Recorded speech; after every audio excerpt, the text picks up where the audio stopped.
Noonish, Every Wednesday, Noonish, every Wednesday, Noonish, Noonish, Noonish, every Wednesday, Noonish, every Wednesday, Noonish, every Noonish, Wednesday, Noonish, Noonish, every Wednesday, Noonish, every Wednesday, Noonish, every Wednesday, around.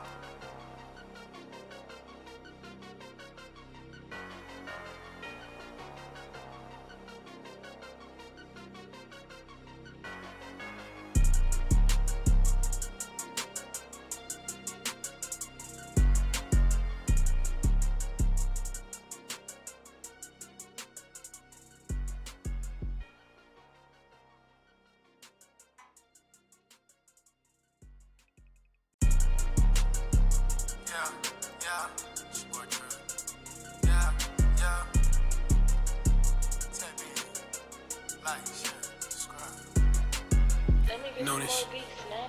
Noonish, Noonish, Every Noonish, Wednesday, Noonish, every Noonish, Wednesday, Noonish, every Noonish. Wednesday. J.A. he was major league, playing around with them bats. He a OG, making plays on the track. Sports and technology, we mix it in with facts. Catch him every Wednesday to like double tap. Lot of interviews with ballers and them winners. Yeah, Jay on Notre Dame all winner. Giving that ism, no pretender. And if they wanna hear the real, I tell you to send them to Noonish, Noonish, Noonish, Every Noonish, Wednesday, Noonish, every Noonish, Wednesday, Noonish, every Noonish, Wednesday, Noonish, Noonish, Noonish, every Noonish, Wednesday, Noonish, every Noonish, Wednesday, Noonish, every Noonish, Wednesday, Noonish, Noonish, Noonish, every Wednesday, Noonish, every Wednesday, Noonish, every Wednesday, around.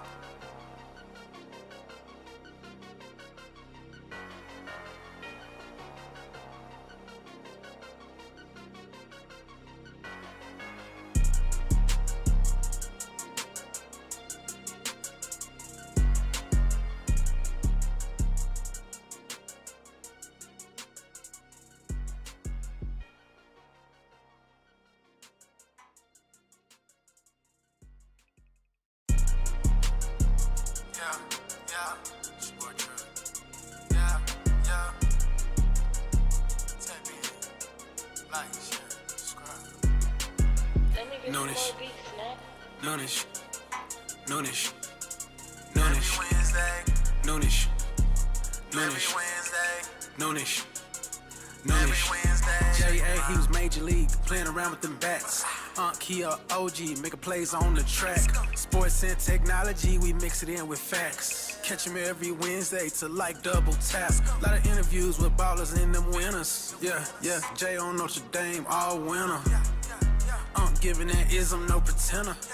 And if they wanna hear the real, I tell you to send them to Noonish, Noonish, Noonish, Every Noonish, Wednesday, Noonish, every Noonish, Wednesday, Noonish, every Noonish, Wednesday, Noonish, Noonish, Noonish, every Noonish, Wednesday, Noonish, every Noonish, Wednesday, Noonish, every Noonish, Wednesday, Noonish, Noonish, every Wednesday, Noonish, every Wednesday, Noonish, every Wednesday, around.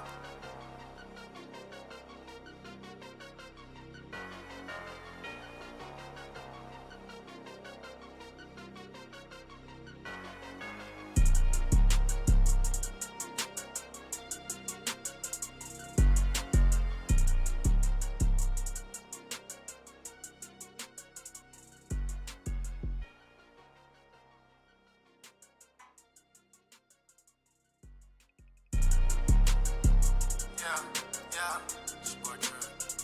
Yeah. Tap in, like, share, subscribe. Let me get some Noonish. more beats, man.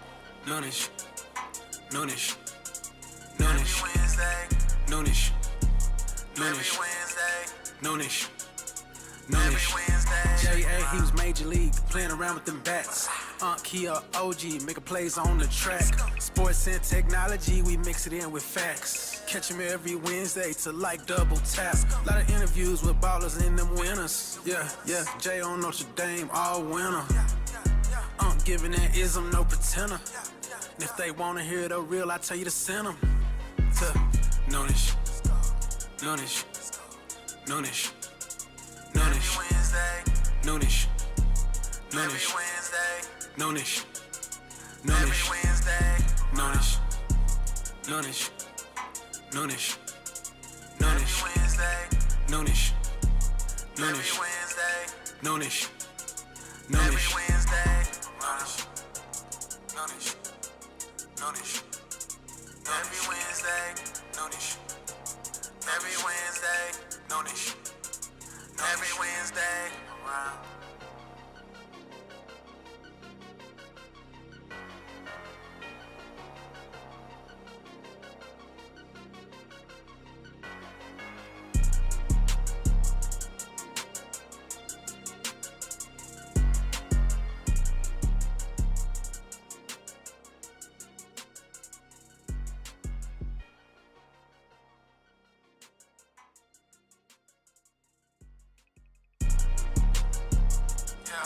Yeah, sport truck.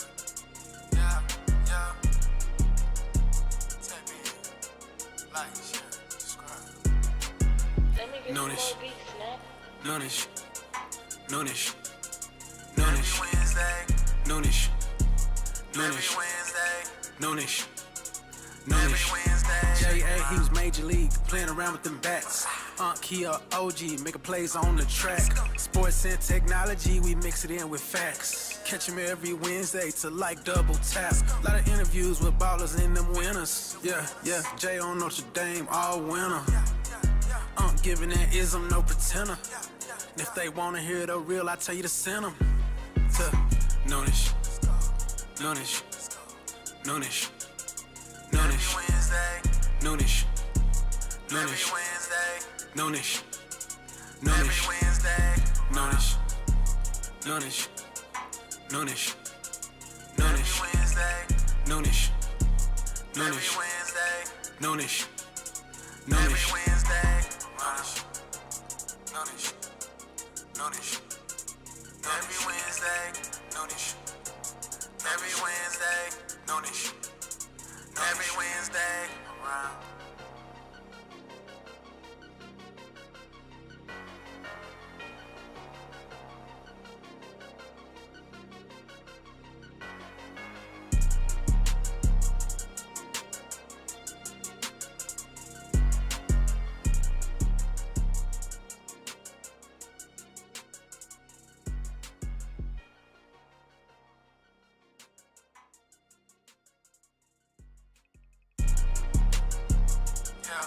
Yeah, sport truck. Yeah. Tap in, like, share, subscribe. Let me get some Noonish. more beats, snap. Noonish, Noonish, Every Noonish, Wednesday, Noonish, every Noonish, Wednesday, Noonish, every Noonish. Wednesday. J.A. he was major league, playing around with them bats. Kia OG, making plays on the track. Sports and technology, we mix it in with facts. Catch him every Wednesday to like double tap. Lot of interviews with ballers and them winners. Yeah, Jay on Notre Dame, all winner. Giving that ism, no pretender. And if they wanna hear the real, I tell you to send them to Noonish, Noonish, Noonish, Every Noonish, Wednesday, Noonish, every Noonish, Wednesday, Noonish, every Noonish, Wednesday. Noonish, Noonish, Noonish, Every Noonish, Wednesday, Noonish, every Noonish, Wednesday, Noonish, every Noonish, Wednesday. Noonish, Noonish, Every Wednesday, Noonish, every Wednesday, Noonish, every Wednesday. Around.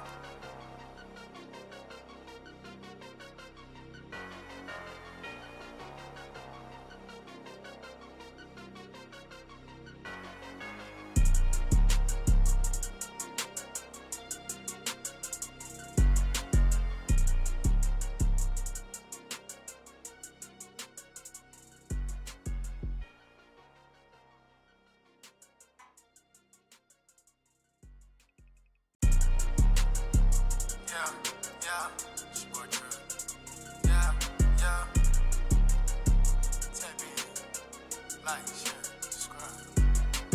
Let me get Noonish. some more beats, man. Noonish. Noonish.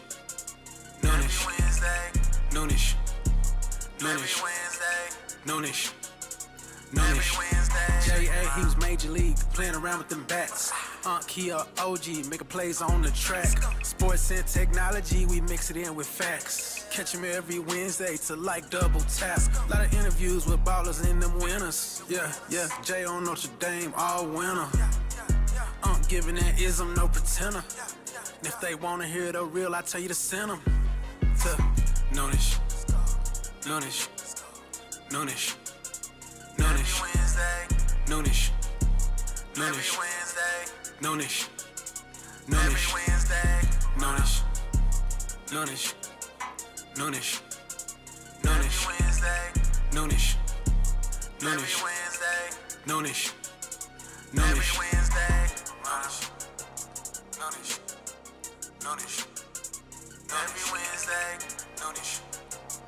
every Wednesday, Noonish. every Wednesday. Around.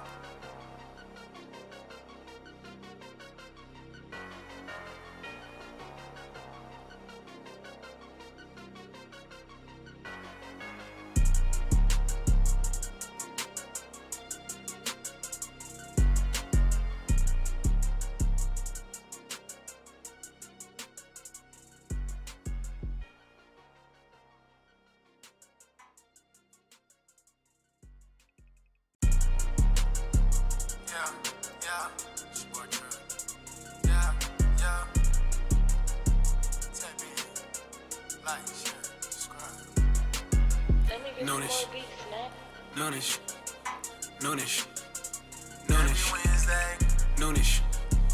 every Noonish. Wednesday, Noonish. every Noonish. Wednesday.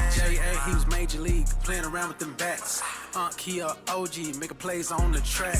Sports and technology, we mix it in with facts. Catch him every Wednesday to like double task. Lot of interviews with ballers and them winners. Yeah, Jay on Notre Dame all winner. Giving that ism, no pretender. And if they wanna hear the real, I tell you to send them to Noonish. Noonish. Noonish. Every Noonish. Wednesday, Let me get some Noonish. more beats, man. Noonish. Noonish. every Noonish. Wednesday, Noonish. every Noonish. Wednesday, Noonish. every Noonish. Wednesday. J.A. he was major league, playing around with them bats. Kia OG, making plays on the track. Sports and technology, we mix it in with facts. Catch him every Wednesday to like double task. Lot of interviews with ballers and them winners. Yeah, Jay on Notre Dame all winners. Winston Brewski. Yeah. You hear that good music right there, though. Every Wednesday. What it do, man? What it do? Oh, my goodness. Let me get some Noonish. more beats, man. My Noonish. gosh. Let me Noonish. go and put this in my ear so I can make sure. Noonish. Wednesday, Noonish. You know what I'm saying? Noonish. Keep this thing rocking, man. Noonish. Oh, my goodness. We appreciate y'all J.A. he was so. major league, So. playing around with them So. bats. Kia OG, making If you didn't plays know, on now the you know, track. man. Sports and Welcome technology, we to mix it Noonish in with Sports facts. and Tech, man. Catch him every I'm your Wednesday host, to like double J.A. task. Lot of interviews with ballers Yes, and sir. them winners. Here with my Yeah, awesome Jay co-host, on Notre Dame, my all winner. Ronald Bower, what's Giving going that down ism, on? no Not much, man. I'm If they tipping my wanna hand hear to the the real, people I tell you to because send 'em. I'm going to tell them like this. Noonish. I don't know what I would do without y'all. Noonish. Yeah. We on Noonish. that good and alcohol. Hey. But this the main thing going to Noonish. balance. Gonna bow till we fall, bow till we fall. Oh. Man, welcome to the show, man. Gonna start things off a little bit differently this week because the one and only Miss C.Y. Christiana Yebra will not be joining us today. She had some things she had to take care of, and F1 season just ended recently. So, hey, she was like, hey, let me chill out for a little bit. It's like, go and do what you got to do, Miss CY. But good luck to you out there in your ventures today, man. Hope everything turns out well. I know you're going to kill it, but Oh, yeah. we got some things to talk about. So let's go on and get into Let's these. get into it. These good topics, dog. Get into these good topics, man. Let's go. Let me turn that off real quick. Make sure we turn down. I got stuff in my ear right now. Make sure we sound good. Make sure we sound good. Make sure that everything is everything and the sound good, so I can take that up out my ear and get this thing rolling, man. So, yes, sir. Starting out, I'm going to jump on my soapbox, son. Do you mind? Get up on top of it, man. Let me jump on that soapbox. And I do like this, and I turn that hat around. Just like that there.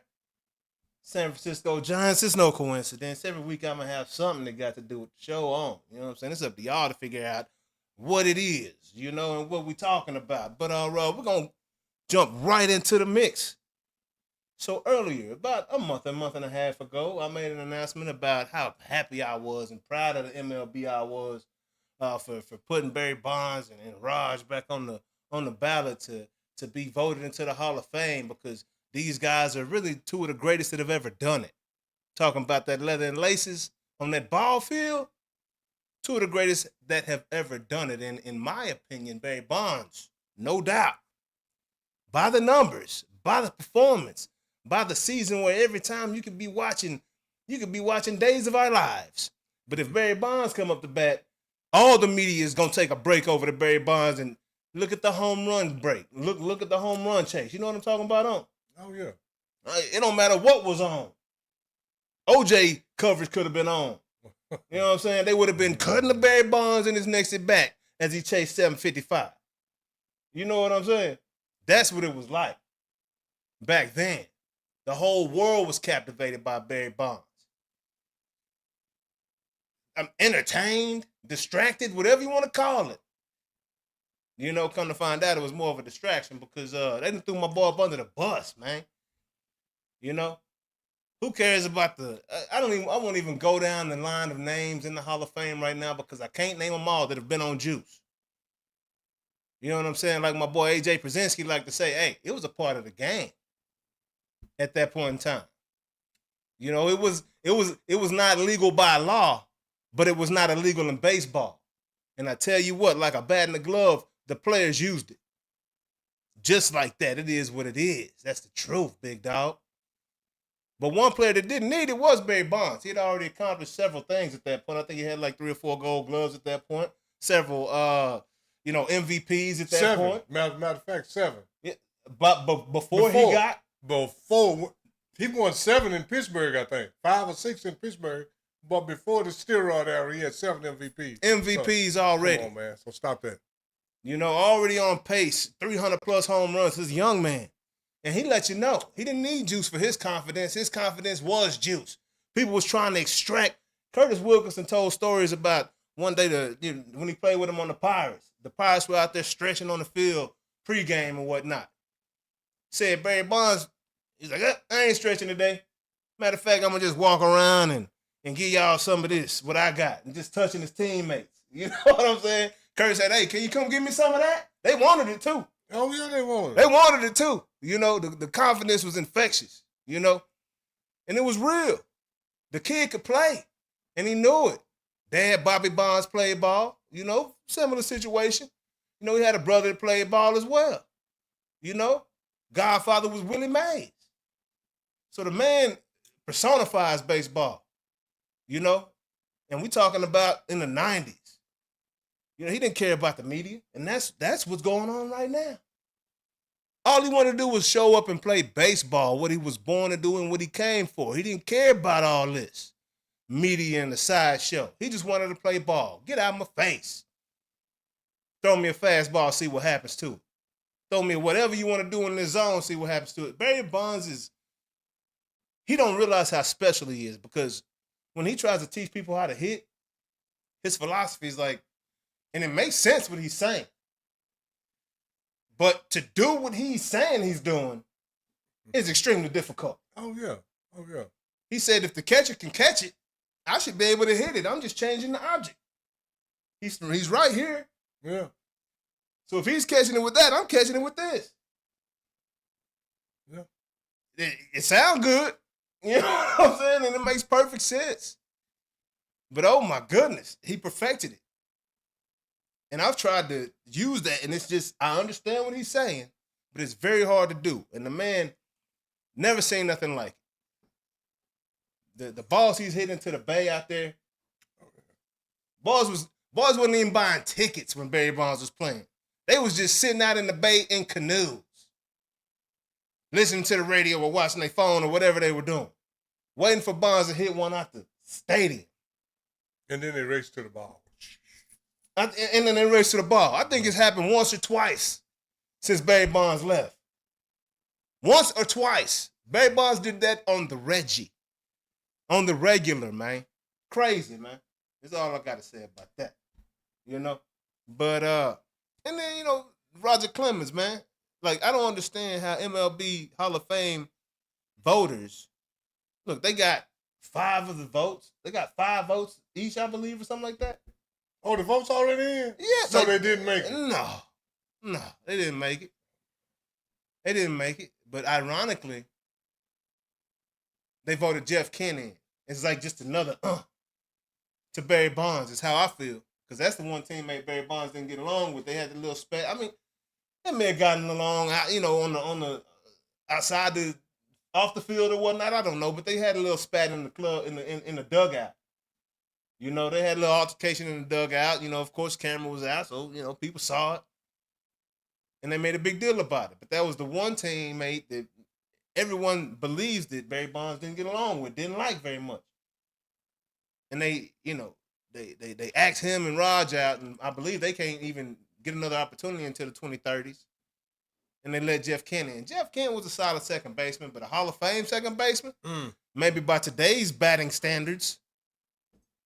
But amongst his peers, yeah, he was decent later in his career. But he wasn't that guy. He wasn't Barry Bonds for an entire career. Man, I didn't know the vote was already in. Yeah. Craziness. And they missed it. Him and Raj got 5 votes. We need more people like those 5 on that committee. Man, this what? Do you know who care more about steroids and all that? Who? The media. Oh, absolutely. Fans don't care. Because this is what I do know.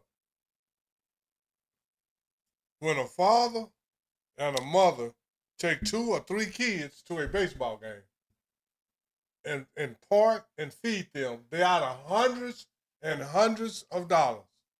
They don't want to see anything average. They paid $500 or $600 to see something spectacular. Absolutely. Some Superman type stuff. Absolutely. So fans don't care about that. No, they fans don't. just care about being entertained Yep. and what they paid big money. They don't. Fans don't pay big money to see nobody hit into a double play. Man. Let me say it like that. Man. We don't want to see that.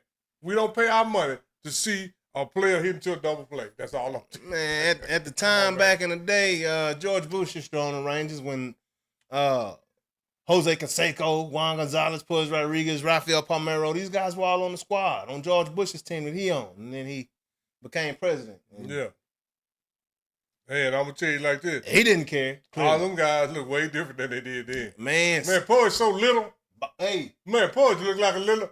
Man, he look like he ain't never seen a weight room or an athletic field. Rafael Palmeiro tiny too. Oh, yeah. Yeah, well, he was, yeah. Them boy, you know, hey. I mean, I'm just saying. It was a I part ain't of the trying game. to say, yeah, It was a part of the game, man. Yeah. If you know, you know. But if you're in the media and outside looking in, that's, you know, it is what it is, man. But I think it's I didn't know. shameful on the MLB I Hall of Fame I didn't know. committee. I think they just put him on there just to kind of mock him. Because now, like you say, they got to wait another 7 or 8 years for they're eligible again, sometime in 2030s, right? Yeah. So Yeah. that's what they did it for. So, and then about the 2030s, as soft as society is right now, I'm just going to call it like that. By the time the 2030s, and these little selfish brats, man, they won't even know who Barry Bonds them is by 10, 12 years. Man, I mean, they have to, though, because I mean, he's number 1 in the home run. Like, yeah. they might not know who Roger Clemens is, I mean, but they not going, but they won't have Pay the him luxury of saying, Man. like us, we saw him. All this, now you got to go look at film, and then they may be like some of these other leagues that don't want to show films before a certain time. Yeah. Hey, it's hard to find a Barry Bonds jersey anywhere right now. Yeah. Like, straight up. Got to get it custom or used or something. You know what I'm saying? Like, it's crazy, man. But, you know, they need to do my boy right, man, because Barry Bonds was what that was, and he entertained everybody in the nation. Is all I'm saying. Don't turn your back on him now. Yeah. You know, it just sucks that he had to get caught up in that whole Victor Conte situation. Oh, man. yeah, absolutely, man. Perfect segue. A lot of news this week, man. I say it's the worst week in sports, man, just because a lot of just like what is going on. Terence Bud Crawford retired, man. I mean, but I get it, because who else is he going to fight?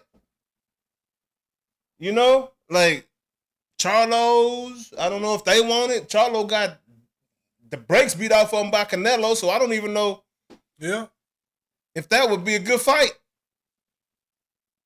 Because Terence did the Canelo what Canelo did the Charlo. Yeah. There ain't no greater than equal to situation there. It's greater than.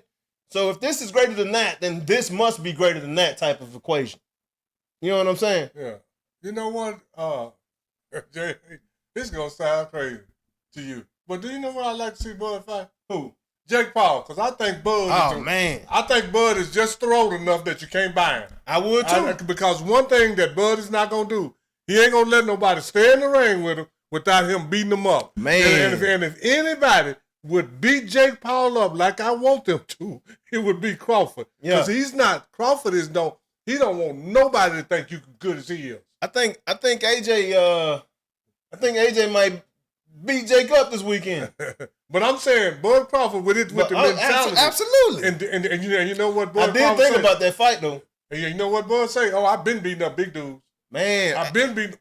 Hey, Bud might be retiring just to go have an exhibition fight with Floyd. Yeah, well, he might can make about as much money as he made on his other fight with Floyd. Yeah. You don't think people will watch that? Pay for that? You know who might have an exhibition? Who? Mike Tyson and Floyd Mayweather. I heard about that. They supposed to have that next year. And then Floyd and Pacquiao supposed to fight like a fight after that or something like that. Man, go on with Floyd and Pacquiao. I'm just saying. Yeah, I'm just saying them two old men. I don't want to see no two. Hey, you said Floyd and Tyson. Hey, that's exhibition. But Floyd and Pacquiao talking about fighting for real. For real. Yeah, exhibition, okay. Exhibition mean that y'all basically just going up there showing that y'all can still move around and bob and weave. Airboxing.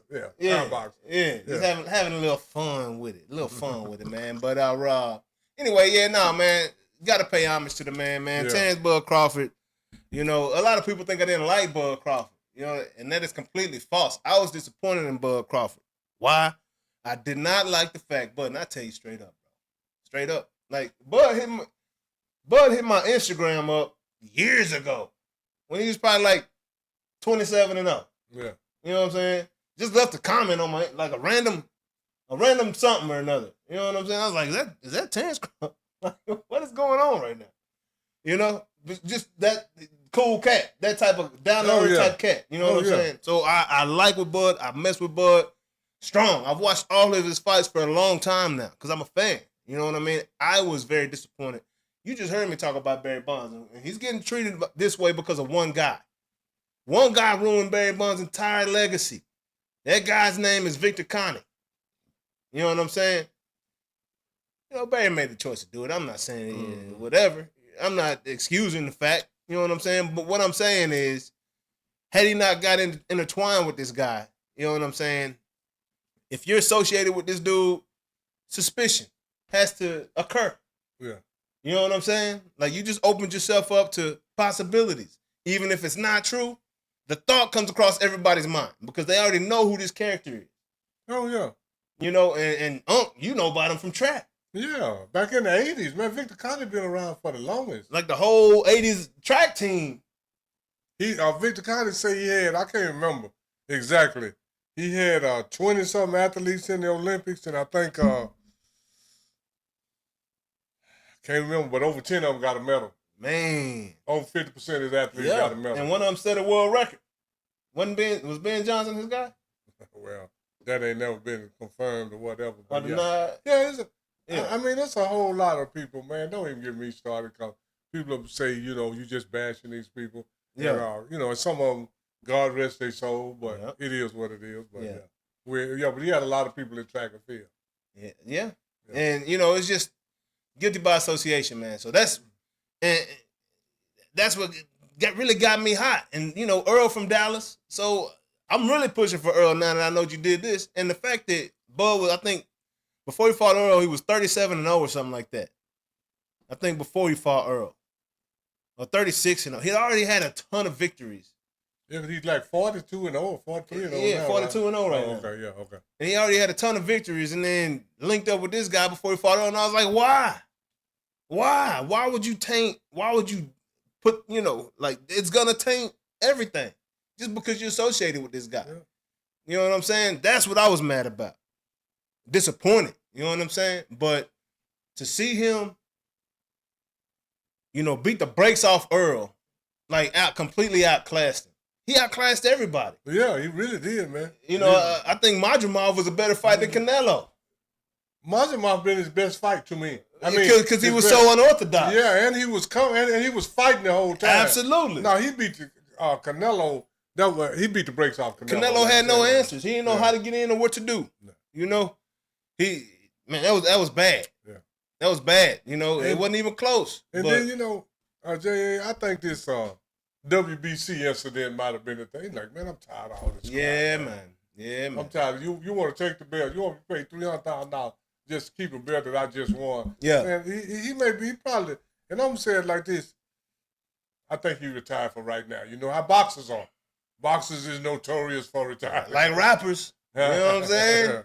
The value only goes up once you retire. That might be a little something, a little, you know, tip that he got from Floyd or something. Yeah, he might retire for 6 months, then come back. Oh, I'm back. Blah blah blah blah. Yeah, let Boots Ennis go on and run up the ring. You know, whatever. Let Virgil Ortiz or somebody come. You know, go beat everybody out, and then if they do it quick enough, you know, I'll come back out and play for the right money. Yeah. But y'all need we need another boxer to go build that brand up. This in this way, because there's nobody else for me to fight. I just beat the biggest, the largest. You know what I'm saying? So, man, that's crazy right there. That's crazy right there. Shout out to you, Bud Crawford. What a champion you are, homie. Yes, sir. Absolutely. Much respect. Hats off to you, bro. Wow.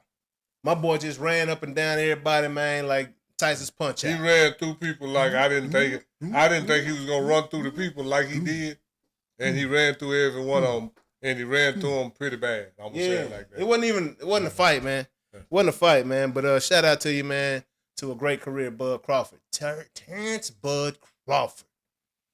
This weekend, huh?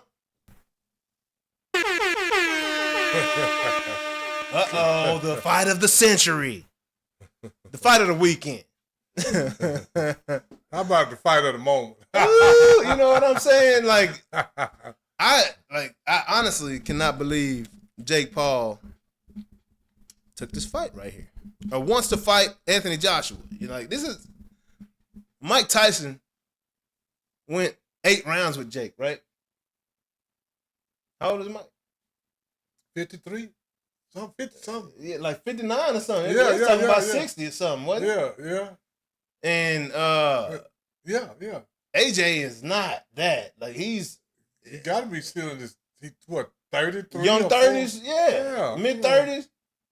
That's, I feel like you get real strong in them years, especially if you sticking to it, you know.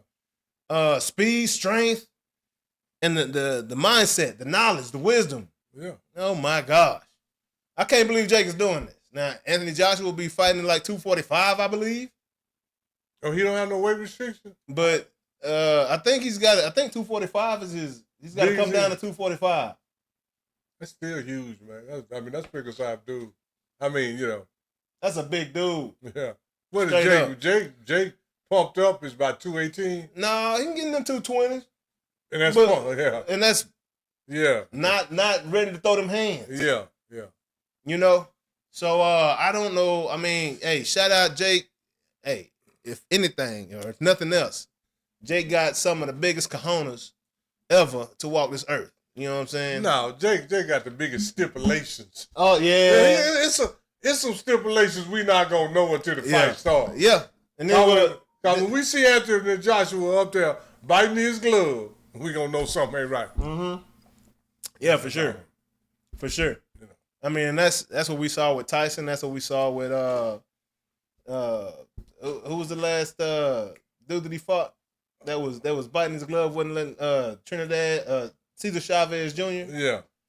He wasn't letting his hands go for the first 5 rounds. Like I don't think AJ gives a damn. I wouldn't be surprised if Turkish had a seat like, bro, whatever Jake is paying you, I'll pay you. Just knock his ass out. You know what I'm saying? Somebody over there. Yeah, that's what I'm hoping that somebody's to say, man. It's like, bro, yeah, man. Like, let's make a side deal. I'm a match. You just knock him out, bro, so we can get rid of this, bro. Get him off the scene, man. I want him off the boxing scene because he ain't a boxer and he can't fight. It's crazy, man. It's crazy. I mean, Jake been training for a little bit now, but man, like it's levels to it. And but I tell you, my boy got black eyes and all kinds of stuff right there. It might be painted on. He might be, Yeah. But Jake ain't never fought MMA style. Have I think he was training that for a little bit. I say he never fought MMA style. Okay. No. Okay. No. Only he get MMA guys in the boxing, right? Yeah, in the boxing, right. Yeah. But he fought a boxer the last fight. Wait a minute. But this today, Anderson Silva is on the undercard. Did you see that? Oh, I saw that he was fighting, but he's been boxing though. He been boxing for a little bit. Like he He's stopped doing UFC. A cruiserweight or something. Yeah, like he really boxing. Okay. But Jake beat him though. Because he caught him with one. Anderson probably let him catch him with one. That was Anderson Silva's biggest payday. Yeah. That's what I do appreciate about Jake. A lot of these UFC guys that ain't got paid, they getting cashed out. Yeah. And Terence Crawford, on the flip side, you got that one thing going on with the WBC and boxing where, boys are fighting their whole lives to get the bread that Terence Crawford's finally making when he fights. And he still got to go do the whole dog and pony show. He's got so much that comes with it. Oh, yeah. Absolutely. And then and WBC asking him for $300,000 for a belt that he earned with his hands and his work. Want him to pay $300,000 or something like that. To keep the belt. To keep the belt. Like, what? Who does that? And then on the flip side, you got dude Jake Paul. Biggest fights all year long for the past 5 years. Making more money than all of the boxers because they got to split it down 15 times with promoters and everybody else. He look over and see Jake. He just picked out Anthony, a heavyweight champion, former heavyweight champion is boxing Jake Paul, and they about to get this bag like this. I'm out. I can just go fight Jake Paul and I'll be straight. Yeah. Ain't even really got to train that hard for Jake. Like, what does that do to the boxer? Like, what has Jake done? What's he done to the boxing mentality, to the boxers, to the whole sport? He took that mentality out because he's saying, let's not make it about boxing skill. Let's make it about paychecks. This your biggest paycheck. Do you want it or not? Man. Most people ain't going to turn down the biggest paycheck you ever had in your life to go out here and play with Jake Paul. Man, I'm telling you, man. Most people not gonna turn that down. No, they're not gonna do that. No, they're not gonna do that. And I wouldn't. But anyway, we'll know Friday night. It's like easy money, the way when you look at it, it's like easy money, man. It's like easy money. But moving along. Shout out to Jake though for taking that fight. But AJ, you know what it is. I'm gonna call Derek and see what he think about it. Derek tell me it's flugazy or some craziness. I'll let you know. Well, let me say it like this.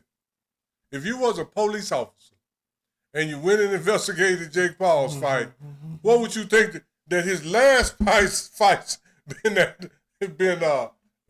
full of crap? So if the police say, oh, well, his next fight gonna be full of it too. Yeah. So when the crime go down, we looking for you, Jake. Yeah. Yeah. I mean, so I'm just saying, using my police mentality. That MO. That MO, mode of operation. Yeah. There's some crap in the game. AJ keeps saying there's no fix. He's like, the fight isn't rigged. There's nothing crazy going on. The company line. Of course he's giving it. Well, if they pay you to say that, Gotta say it. You gotta say it. Got to say it. Absolutely. But on to the next one. On to the next. I don't know if you saw, but the New York Knicks did win the NBA Cup last night. A lot of people didn't expect that to take place. No. Considering they was playing against Wemby and them San Antonio Spurs. Yeah. What do you think about those New York Knicks, huh? You think they actual contender if they stay healthy? Yeah. Are there Yeah. any pieces they need to add at the break? Because I didn't realize Jordan Clarkson was on the Knicks. That is a significant player right there. Yeah. First off, I want to know what happened to Oklahoma. They got beat by San Antonio. Oh, so that was their second loss for the year.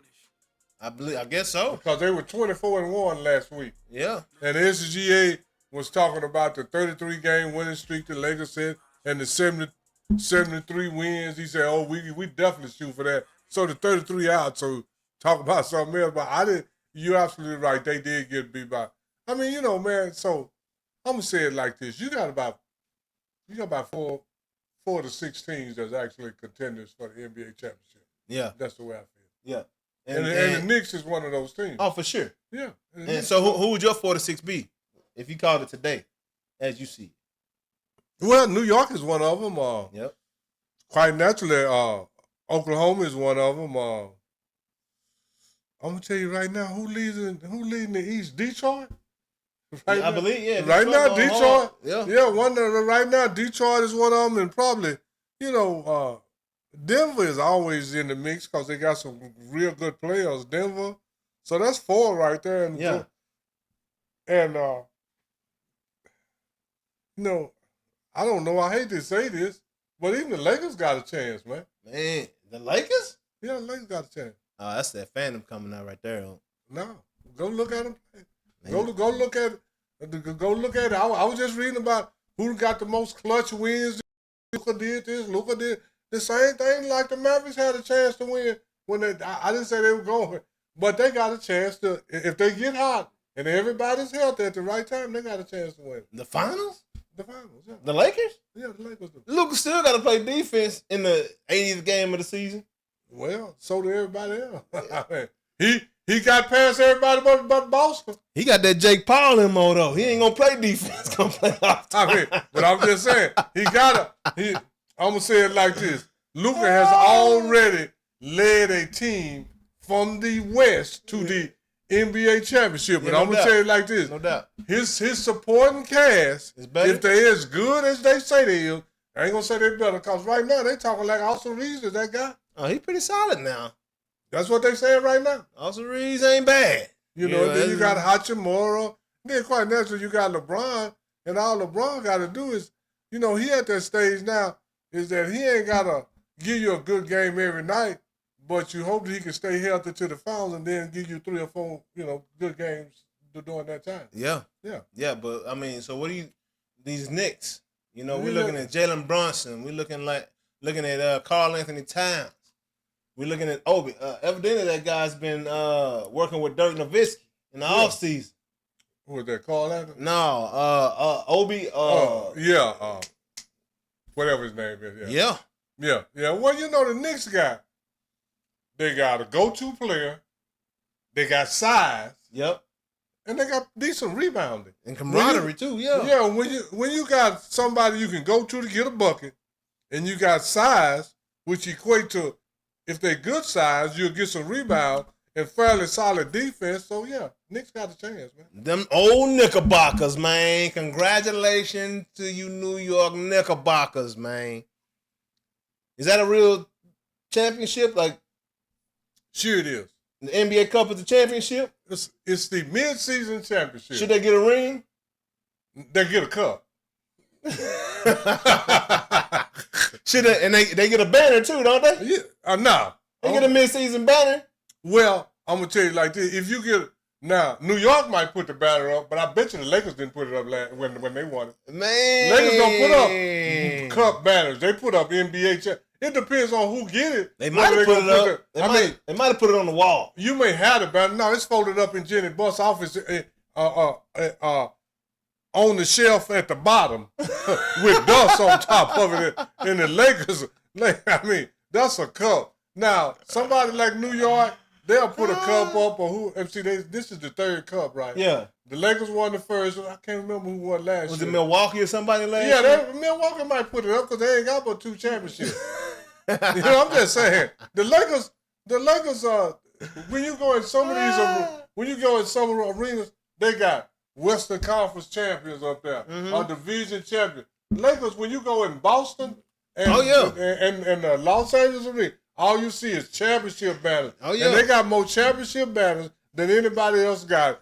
Division banners, I guarantee you. In the West? Are you talking about in the NBA? Period. Division you talking about? Who else got 18-19 division champions? Nobody. But the Lakers and Boston got 18-19 championships. Boston got 19. NBA championships. What the Lakers got? 17. 17. Oh, yeah, Boston just one. Boston got 18. Oh, yeah. okay. Yeah, I believe that last one is the one that put them up top. Put them up top. Yeah, and I think you're probably right. Yeah. Oh, yes, I'm not. Because it's been nip and tuck. I told you I'm a Laker fan. I don't like the Celtics. Yeah, ever since. Oh, I ain't never liked the Celtics. I like Bill Russell. And that's the way it is now. It's some teams, I might not like your team, but I respect talent, players. Not the players, yeah. You know, I like Larry Bird a lot, but I couldn't stand me too, man.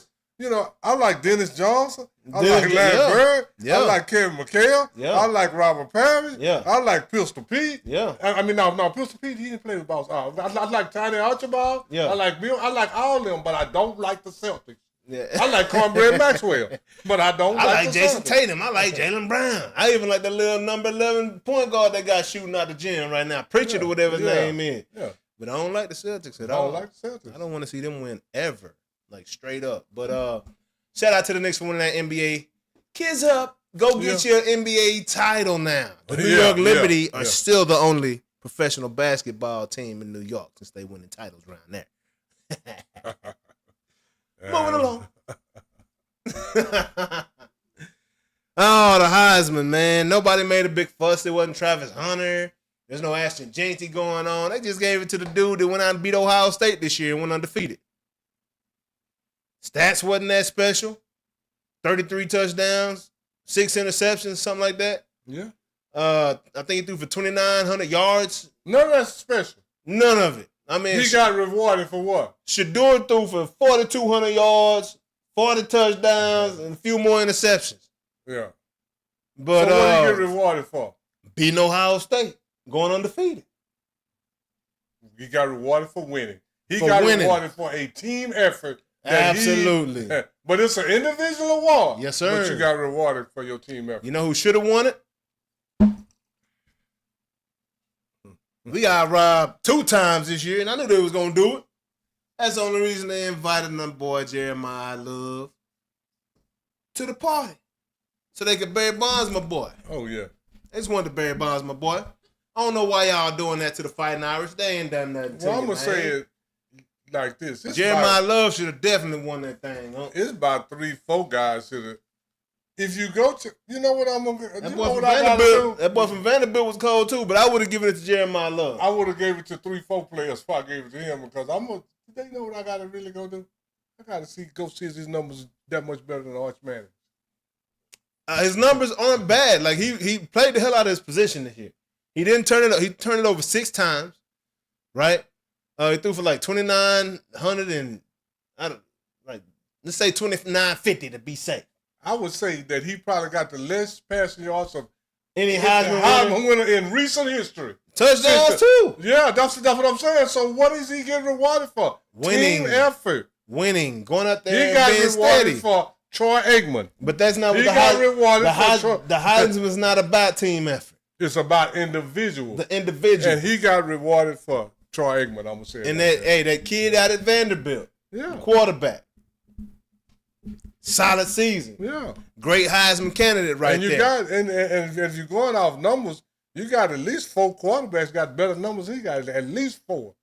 Like I said, Shador threw for like 1,300 more yards than he did. You got quarterback this year with a 3,900 yard pass. Yeah. I mean, but winning. Yeah. Winning. And beat Ohio State. Indiana is number 1 in the nation. Like, they got to, And who the last person? Fernando Mendoza. Who's the last person that won the Heisman from Indiana? I have not a clue. Ron Dane didn't win the Heisman. No, but he went to Wisconsin. Oh, that sure is Wisconsin. He went to Wisconsin. I have no idea. Yeah, you're right. Ron Dane. Michael Penix went to Indiana and transferred out. Yeah. Outside of that, I cannot name an Indiana football player. I don't know one Hoosier on the football field. And guess what? There was one more quarterback that was pretty good, but I don't know his name. Yeah. You know what I'm saying? We're talking about this year? No, like Oh. just I'm in talking the about history of Indiana. Yeah, I'm trying to think. Leon. I've never watched Indiana football ever. See, like I say, I'm trying to give other people in Indiana. Yeah. I'm trying to get other players off other teams to Indiana. I can't name one. I can't name nobody from Indiana, but that coach showed up, said he was going to do exactly what he's doing, and he's doing it right now. So, well, you know what, Jay? that guy, he might end up in the NFL acting like you that. know how many coaches said that? How many? Almost everyone go to every program. Oh, yeah, for sure. Oh, we don't do that. We gonna win that championship. So, Yeah, so he man. said it just happened to go too Hey, far. but he And was like, it's hey, okay, but this is the thing. they got He me 'cause I said it, win. He said it and he did it. Yeah. So it make it look like he know what he's talking about. Yeah. But he's not as good as some of those other coaches that said it and didn't get it accomplished. Uh-huh. Not necessarily. What's up? Yeah. Shut up. Yes, But anyway, sir. He shutting that's the everybody up. Indiana Yeah. 8. And shout out to you, But man. Indiana, y'all got it going on. But now what you got to do is finish the deal. If you don't finish the deal, you're going to look like some other Indiana and Wisconsin teams, you know, that look great, but didn't. You got to finish the deal, man. Hey, man. Well, hey, shout out to you. You got an easy road. You got that #1 spot. Let's see what you do with it, man. Because you got to face them big boys with them big names. I know And you I'm beat going to say it Ohio like State, this. but, you know. You out of we the ain't talking Big about- Ten I was now. about to say, we ain't talking You about got the Big Ten. You're out of the Big Ten. If we're going to see how good Ohio State do out the Big Ten. We're going to see how fast y'all boys Yeah. are, man. But moving along, NCAA review, man. Last week, it was one game and one game only, and it was a great one. Oh, my goodness. I stopped watching because I thought it was an upset. I thought it was going to be an upset. Navy won, right? Absolutely, they came back and won that I thing. think I picked Army. No, you picked Navy. Oh, did I Yeah. I said neck up, didn't I? Neck up. Neck up. We was talking about that neck up. I tell you what, Army scared the hell out of us. Because, hey, Army was up the majority of that game. But see, if you neck up, you just keep your cool and keep on thinking. I guess that's what they did. Just keep thinking the game. Keep thinking the game, baby. Man, Navy came out with that win. They won 17-16. Army was winning the whole game. When I had to double take and look at the score, the final result. I watched majority of this game, and I was like, oh, my God, I can't believe, man, that was the one game we were supposed to pick this week, and we picked Army. Navy, neck up, boys. Came out and did what it do. You know what I'm saying? Got that dub. It was ugly. It was a hell of a game. Defensive battle. And I tell you what, Army's defense, they got some NFL ready boys right now. But they got to go to the Army for 2 years. They got to go, yeah. But they might get a waiver. They might get a waiver. They got a defensive end. They got a linebacker. And these boys was huge and flying around. And I know what talent look like. Even if they playing against the lesser, like I know what it looked like. Oh yeah. Because I'm gonna tell you who jumped off the screen. Who? Man, Tulane got a defensive tackle. That dude jumped off the screen. Straight. Oh yeah. When they hey. I know they playing North Texas, but he jumped off the screen. When you see other dudes, when you see guys around his peers and his peers look like little brothers and sisters amongst him, yeah, that's a difference right there. Yeah. You know what I'm saying? I'm sure that young man was manhandling boys. But hey, he was so quick. He was kind of, and you know what? He wasn't even no specimen. He was kind of like Warren Sapp. Yeah. Just do it. Just giving them boys the business. Man. I said, I know this North Texas, but golly. Yeah. You got, I mean, yeah. some plays. Was it number 99? I think it was. I think I saw, because I saw him going out and he just jumped over dude when the play was. I was like, that big boy just jumped up like that. Yeah, man. He gave North Texas the business and he jumped off the screen to me. But we were, Real quick, shout out, little humble brag right here. Shout out to my son, Deuce Anderson, Jonathan Anderson II, man.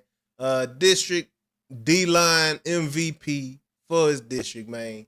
Did his thing. Did I say this last week? I don't think I did. Mm-hmm. I did say it? Mm-hmm. Oh, my bad. Shout out. I'm proud of you. Yeah, I ain't say no, you didn't say it last week. No, you sent it to me. Well, I thought you said, did you send it? Yeah, no, you didn't say it. I ain't say nothing, but shout out to my son. But if you say it again, it's okay. Hey, man, shout out to my son, man. Got that MVP D-line out there, much the same. You know what I'm saying? Yeah. Like one. dudes in front of him much bigger than him, but they getting shoved around and complaining to the referees all game. You know? Yeah. What I'm Oh, wow. saying? But hey, I saw him. They had a little, they gave him the little MVP of the school on his team or whatever, and they had a little highlight film for him. And man, I'm talking the way he was just holding boys in place, and then as soon as you saw where the ball was at, get up out of here, dog. Let me move you around real quick, get to this running back, man. So shout out to my son. His growth, man, was special to me because I know what it looked like at the crib, man. But anyways, moving along, man. This week, games of the week, man. CFP round 1 fight. Round here, got Alabama taking on OU. Who you got in that one? Oh, you already beat Alabama. Beat the brakes off them boys. It's hard to do that twice, but I'm taking OU again. I'm going to take OU as well. Alabama shouldn't have been in there in the first place. And I want OU to beat the brakes off them to show that y'all should have been at home anyway. Hey, why is Alabama in there? They benefited Alabama for being in a conference. Georgia ain't even Georgia of old. And they beat them twice this year, and y'all still got them in the playoff? Come on, for what? Anyways, I got OU in that one as well. Tulane taking on Miami, huh? Who you got now? The Green Wave taking on the Hurricanes. I thought that was very I'm gonna take Green Wave. I'm take the Hurricane. Green Wave signals that a hurricane is coming, right? Yeah. Well, Okay. and then yeah, it does. And then Tulane is not. How can I say this to make it sense? I'm saying it like this. Tulane ain't SMU. I'm gonna say it like that. Tulane is still on the lower tier of Division I. Yeah. And if they beat Miami, and I would love for Tulane to prove me wrong, but they, even though you're in D1, you got upper tier, lower tier, and I think, Tulane benefiting from their record. Yeah. Because I don't know their strength of schedule can't be that tough. Man, bro. I'm just saying. Not me, baby. 4795. What's going down? What's up, bro? Just checking in on you. Hope you're doing well and recovering from those. Oh my gosh, bro. I don't even know what that is. Y'all, pardon me, people, man. Yeah. People say some craziest things. This is the whole thing. If you're in the chat, talk about sports, man. We don't want to talk about all that nonsense. And I'm gonna say this: if you haven't subscribed to the show, please do so. Because I'm gonna say it like everybody else. This helped the channel, and we are growing pretty good. We doing good. We had some issues. We got them straightened out. So now we doing better. But I need anybody that's not subscribed to the show, go ahead, subscribe, hit that like button, and then share it with somebody else, and then hit the notification bell so you'll know when we coming back. Cause we coming back with some watch parties. We'll be on this Friday with the Anthony Joshua.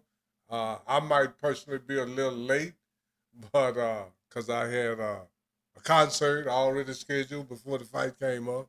But anyway, y'all go check us out and hit that notification bell and hit that like button and that subscribe and then share it with somebody else that likes sports.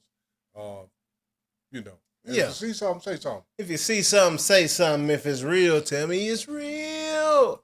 Hey, man, shout out to your baller guys. Shout out to your Curtis Knight.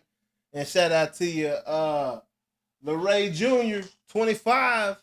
Yeah, man, he said, I can't believe Paul is in the game, man. Bro, just damn YouTuber trying to be a fighter, man. And he done changed the whole game. He's like, I'm going to promote my own fights like I'm at the club. Yeah, like I say, he's a YouTuber, man. He's not a fighter. Yeah, man. Now, when I say Jake Paul can't fight, that means he can't fight professional fighters. Yeah. But don't go up to Jake Paul in the club think you can beat him up. Oh, yeah. Because you might be surprised. You're going to get them hands put on. Because he practiced all the time. Absolutely. But, when I say he can't fight, I ain't talking about he can't beat you up at the car wash. Yeah. Or the clubs. Yeah. He can't beat up professional fighters. He may be a novice compared to a professional, but he's still But on he might spectrum. can beat you up. He He's might still can on the beat you spectrum. up. I'm just being honest. Because he's a big boy. Yeah. And he trained combination. And he got them hands. Yeah, so if you miss and he He trained. He like pop. Ha! Yeah. Gonna catch you, and he gonna swivel that hip. Yeah, catch you real quick. Finish. Get through that. Get them hands back up. Last but not least, I can't believe Notre Dame ain't in these games. Over here talking about some James Madison versus Oregon right now. I got Oregon. You got Oregon? Yeah. I got Oregon. I got Oregon too. Real easy and simple. I'm gonna say this. James man. Madison is like Tulane. To me, they're on the lower tier of Division One. They're not in the upper tier. They're not even in the middle part. And I hate to bring it up like this, but I'm gonna bring it up because I can. You know what I'm saying? This is our show. We can talk about what we want to. Yeah, and we can say what we want to. We can say what we want to, so I'm gonna bring it up. Because I think it's about 25 teams could beat James Madison. Oh my God! Shout out to my bro Buck, man. You know, for even bringing this point up. You know, Buck House? Yeah. I mean, he's the one that, you know, he brought this point up to me. We was talking on the phone about it. You know, and I was just like, man, I don't understand how Notre Dame ain't in this thing right now. You know, Notre Dame was really trending all the way up. Like, there's no reason for us not to. Defense scored 3 touchdowns in the first quarter against Syracuse. I don't care who you playing against. It's still another college football team across the field from you. And for defense to score 3 pick sixes in the first quarter of the series. Oh, yeah. Went out there, did what they did to Stanford, did what they did to everybody. Lost to 2 teams that's in the tournament right now. Close games, by the way. Wasn't no drumming like what happened to Alabama and Georgia. He said NCAA, they don't want to see a black coach in the game. In the national championship game. And I hadn't even thought about that. But Marcus Freeman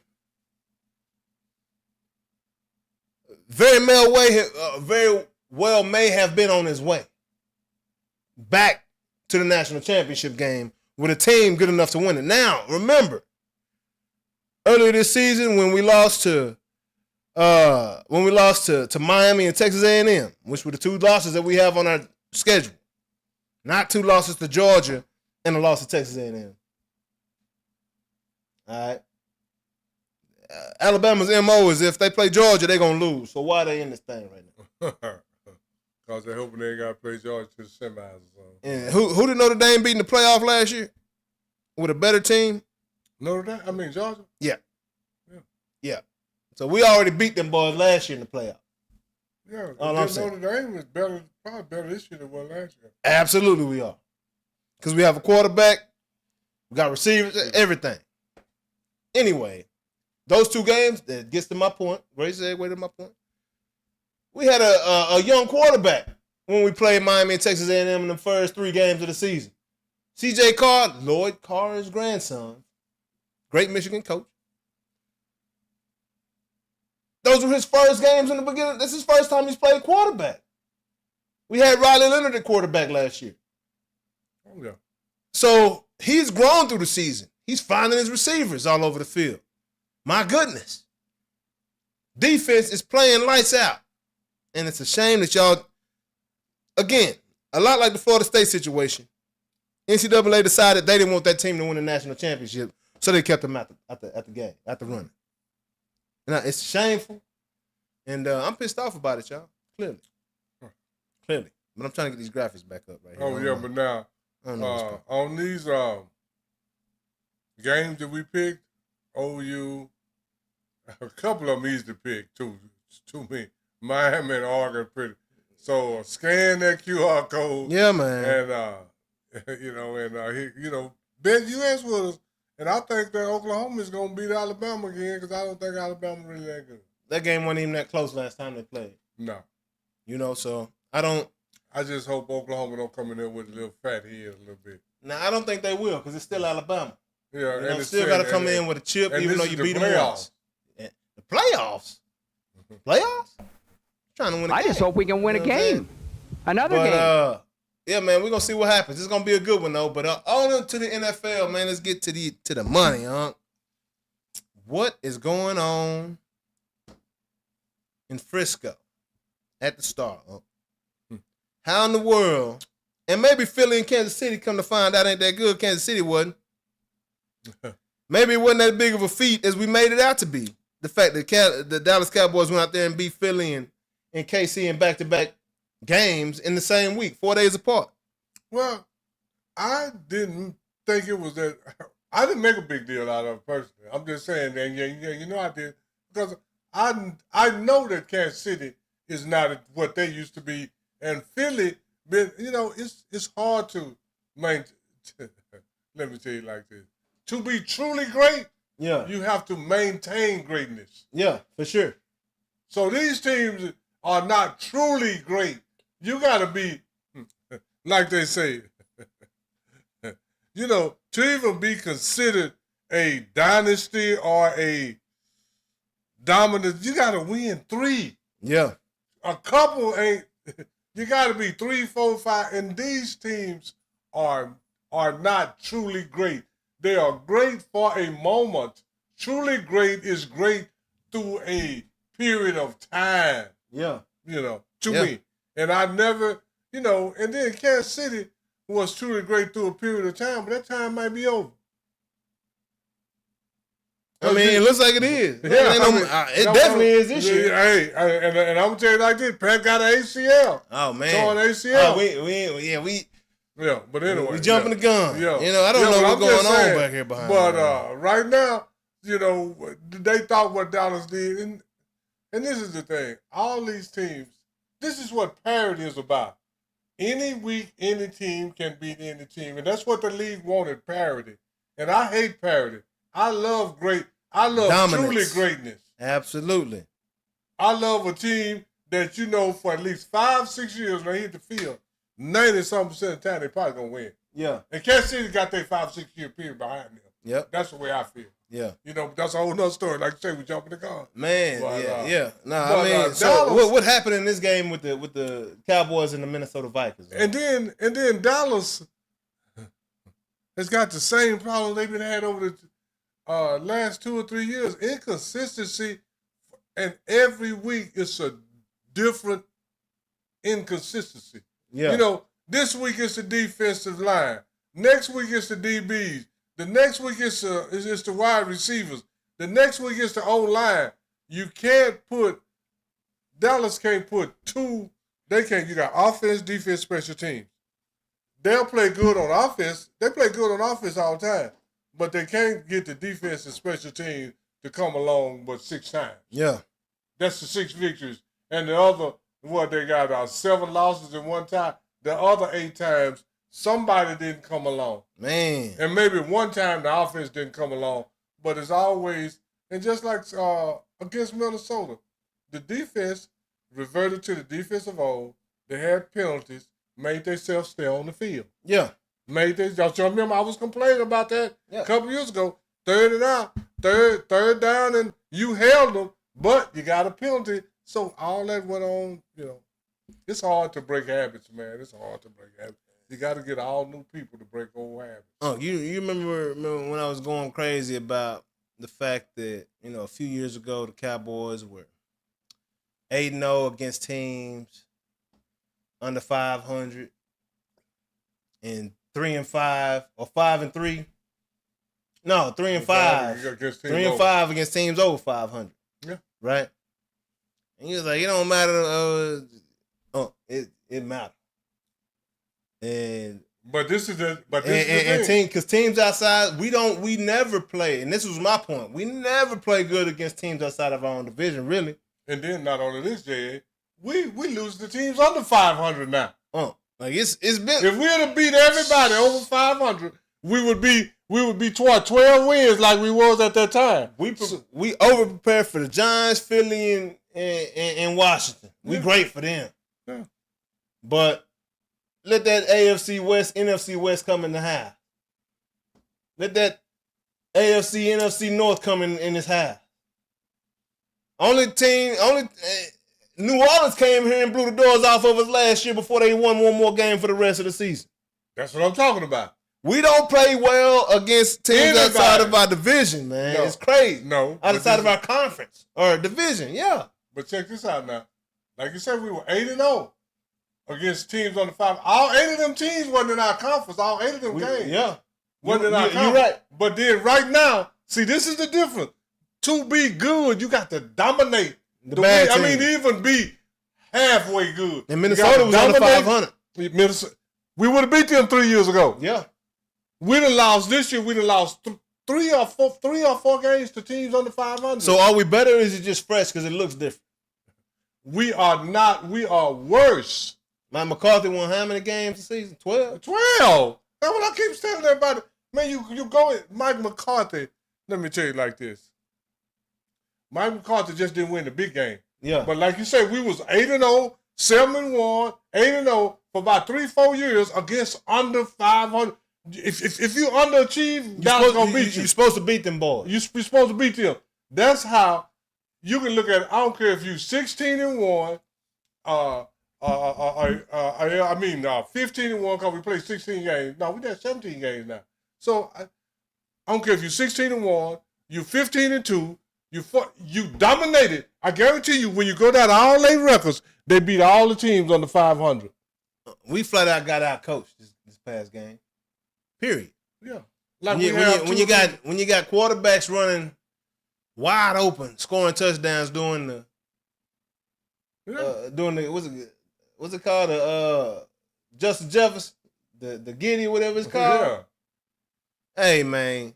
Whatever they call it, yeah. Bro, like the dude's clowning you going into the end zone, man. And Minnesota, at the beginning of the game, he threw an interception to Quentin Williams. Got that interception early. J.J. McCarthy, this worried me. My boy laughed.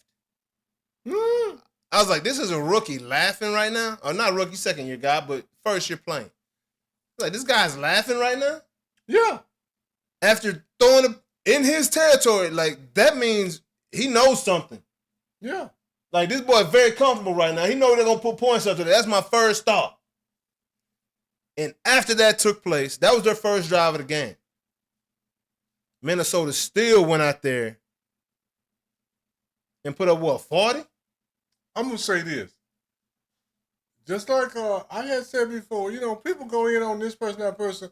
Man, but I'm going to tell you like this. I believe right now that Dallas Cowboys football team may have more talent than the teams that Mike McCarthy won 12 games. Oh, we said it. Oh, no doubt about it. This team this season, for sure. Because Jerry Jones, remember, we was complaining about his lack of movement in the offseason the season before, right? Mm-hmm. This offseason wasn't very much movement, but it was more than it was last offseason. Yeah. Because Jerry made that proclamation last offseason. He was like, hey, not this offseason, this past one, but the one before when McCarthy was still here. He was like, hey, we're going all in. And then didn't do nothing. And everybody was like, all in on what exactly, Jerry? And then now he did a lot. Like I say, man, to me, this is we have no way of proving what I believe, but I believe that if Mike McCarthy would have coached this team right here with the talent they got, it would have won 12 games. Because he did it with first off, I believe it. This is the thing. We can agree that, to me, right now, by both receivers that we got, and I know Pickens had the game, and then this week it was like they didn't even want to go to him. So, I think Dallas right now Cowboys probably have the best receivers of going and getting the ball they ever had. Not ever had, but 34-26 was the final score. Yeah. McCarthy's last matchup against Minnesota, they won 40-3. What year was it? Last year when Minnesota won 14 games. I'm just saying, man, everybody... I'm sorry. That was 22. But this is the whole thing. Everybody loved Shoddy. They were mad at McCarthy. Good energy, but man. Shoddy is a high energy guy. He smiles, he know what to say, but his results is less than Mike McCarthy. That's all I can say. Yeah, he's still figuring it out. Figuring it out. Shoddy is. He figuring out how to be a head coach. So how many years did Mike McCarthy coach at the Cowboys? I'm not sure. 5, I think. 4 or 5, yeah. I think his worst record was the 9 wins, man. Oh yeah, he was always winning now. Yeah, so all that, but this is the thing. When they was figuring out on the Mike McCarthy, they win 9. And then when they got it straight, they won 12 3 times. Mike McCarthy wasn't sexy. It wasn't exciting. Yeah. You know? Now, I'm going to tell you the worst Here thing. we go. Like, it wasn't, it wasn't nothing, no new pizzazz. He didn't have no locker room antics after the wins. The only thing that I have problem with Mike McCarthy with clock management. Yeah, it was bad.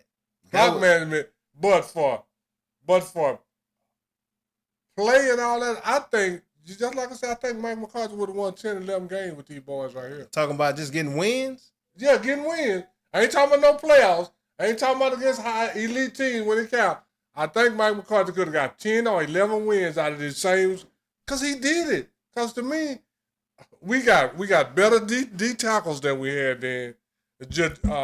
Clowney is just as good, if not better than D Law. Yeah. You know. Yeah. So I mean, and I don't know. That's just me. I think we got a lot more talent right now. On the defensive side, But- especially in the but offense as well. With But we're Pickens doing and less Suzy. with it, right? But we're Yeah. doing less with it. Okay. Oh, yeah. And best O-line we've had in a long time. Like, just not getting the results. But anyways, Chargers coming to town this week from L.A. Who you got? I got the boys. I still all that sugar and iced tea I talk. I'm a homer. And this is what I do know. Dallas can put up 30 almost on anybody, 30-31. So the Chargers got to put up some points. And I'm just not sure, but I'm going to take them boys. Chargers going to come in here banging. But For sure. We done beat the Chargers the last 2 times we played them. Yeah, but I just told you what happened last time we played against the last team we just lost to. Yeah. Beat them boys 40-3 too. Yeah, We but got a I'm new just coach. saying. I was just saying. So I'm going to go with it. I'm going to roll with them boys. You know I'm a homer. I'm going to take Jim Harbaugh over Shoddy in that one, man. So I got them Chargers, man. Them boys are playing good. They done ended Patrick Mahomes' season. Like, goodness gracious. Like, I hate anybody to get, I hate to hear it. Because I'm going to tell you like this. Pat ain't never been one of my favorite players, but anyway, that's another stuff. You ready for this one real quick? Yeah. You ready for that ring the bell real quick? Yeah, We're let's going ring to skip the bell. up and then we're going to come back, running back to that NFL. But y'all know what time it is, man. It's time for Ring the Bell with Unc. Yes, sir. Ring the bell with And this week we got that boy Vince Young. Vince man, Young. V. What I Wow. kept saying last week, and I want to apologize to everybody, because last week I kept saying Vince Young, we were talking about Vince Evans. But this is the whole thing, man. The two Vinces had something in common that 30 years apart, they won Rose Bowl MVP. That's crazy. Vince Evans won in 1976. Vince Young won in 2006. But he also won in 2005. Yeah. So he's a 2-time Rose Bowl MVP. He's 6'5". This is his rookie measurements. Hey, and he's also a former Noonish Sports and Yes. Tech guest. Yeah, so y'all got to go absolutely. check out that And Vince you know, Young interview, man. Yeah, It was dope. all this stuff. Great time. Like when you read these guys' measurements, that's what they measured as a rookie. And as a rookie, Vince Young measured 6'5", 232 pounds. A 2-time Rose Bowl MVP. And the difference between Vince Young and Vince Evans was drafted in the 5th round. Vince Young was the 3rd overall pick. And this is what I believe about Vince Young. Vince Young's biggest problem in the NFL is that he went not to a quarterback guru, he went to a defensive coach in Jeff Fisher. And I think Jeff Fisher was Vince Young's biggest problem in the NFL. And Vince Young was that dude. And Vince Young been that dude forever. And and I was reading some stuff about Vince Young. And then I have met Vince Young on a couple of occasions because he's from Texas. And one of my friends back in the day was Vince Young was one of their relatives, and I met him in Houston at an event, and Vince Young was there. But Vince Young, I'm just going to talk about what I know about Vince Young. Vince Young was 3rd overall pick in the NFL draft. And like I say, Vince Young's biggest problem was his coach. Vince Young started several games, but his best year, he started 10 games, I'm not gonna call. I'm not gonna tell you exactly what year that was, but he started 10 games and he won 8 of them, so he was 82. So Vince Young could play, and I think if he had went to a different coach and all of that, I think he would have had a different career. Because we see guys right now that leave one team and go to the other team and look way different by the personnel around them and by the way they're coached. Because I think that Jeff Fisher was predominantly a defensive coach, not a quarterback guru or anything like that. You know, Vince Young, like I say, he was a 2-time Rose Bowl MVP. And I was reading something about Vince Young. Vince Young, in the 40-yard dash, ran a 4.58. And they said, oh, that was slow for a quarterback. But not that slow for a man his size. Because 6'5" is not that small. That's a pretty good size guy. 6'5", 230 pounds. He ain't Cam Young. I mean, he not Cam Newton at 255 or 250 or nothing like that. But you know, when I read that Vince Young was ran a 4.5 and was slow, I'm from the state of Texas, and I'll say this: I remember when Vince Young was at Houston Madison, and he ran a 10.6 in the 100 meters, and he was on Houston. He ran second leg on Houston Madison 4x1 relay. They got second in this. I know they won the state of Texas. And anytime you can win the state of Texas in any track and field event, you are phenomenal. So when they said Vince Young was slow, and I was thinking about what I saw on the field, you know, Vince Young may have ran a 4.5, but this is the thing that people don't understand about the difference between a 4.5 and a 4.3. If you line a guy up that run a 4.5 and you line a guy up that run a 4.3, the guy that run the 4.3 is going to be ahead of him in 5 yards. It's the first 3 steps. Yeah. And then after that, they're basically going to be running the same speed. Yeah. And I'm going to say this about Vince Young. They say he was slow. He ran a 4.58. What up, Jeremiah? But this is what I believe. Because I saw Vince Young run, like I say, at the high school, Madison down in Houston, and they won the 4x1 relay. I saw Vince Young on 2. Vince Young got a slow start, but his top end is exceptional. Oh, yeah. And he run like Eric Dickerson. He's smooth, straight up, with a long stride, and I guarantee you this, and I believe this in my heart, that if you line up all the quarterbacks that have ever played in the NFL, Vince Young will finish in here and race them, not 40 yards. See, because us track and field guys, 40 yards represent quickness to us. It don't represent speed. Speed at all. But I guarantee you that Vince Young will finish in the top 4. Top 4, no more than 5th in all the quarterbacks. If you line them up, Randall Cunningham, Michael Vick, Vince Young, and I can't think of who else. Lamar Jackson? Yeah, Lamar Jackson. That's more. Those will probably be the top 4 finishers if they race for 100 meters, not 40 yards. And I'm not sure who's going to finish first. Man, that's crazy. That's crazy to think about. Because I know Vince Young ran a 10.6 at Madison High School down in Houston. And he ran second leg on their 4x1 relay, which ran 40.6. All this coming off my head. You can go check the record. I think they ran 40.6 and won the state of Texas in the 4x1 relay. So you're not going to have no slow guys. Hey, man, that boy Mike Vick, 4.3. 4.3. But that's 40, though. Yeah, that's 40. That don't mean he can sustain. And then Vince is tall. That don't mean he can. Yeah, he got them long strides going to keep going. And I'm going to tell you like this. In 40 yards, the guy 6'5". I'm 6'2". Man, and, I had a homie that ran as a freshman, ran 48 in the 400. Yeah. Right? Which is a solid speed for a freshman in high school. Yeah, high school, that's you know what I'm saying? That's phenomenal for a freshman. Absolutely. And he was, in the state championship in the 400. Well, that year we needed him to run the 4th leg of the sprint relay. And in the districts, handing him the baton, they couldn't catch it. No. His start was so slow, he couldn't get out. Like that first step, he couldn't get on the ground and get going. But once he got going, he's 48 as a freshman. Yeah. But it's getting that first step, you know, that first like step. that quickness, that first 40, you know, in that 100, it does matter. Yeah, yeah. But if you don't have if you don't got the turnover, that strength to sustain or accelerate in that, you know, 60 yard, that 60 meter to 80 meter, like that's where you win the race. A lot of these guys. Yeah. You got doggone what's the guy from the US? Carl Lewis. No, this year. Noah Lyle. Noah Lyle got a terrible start. Horrible start.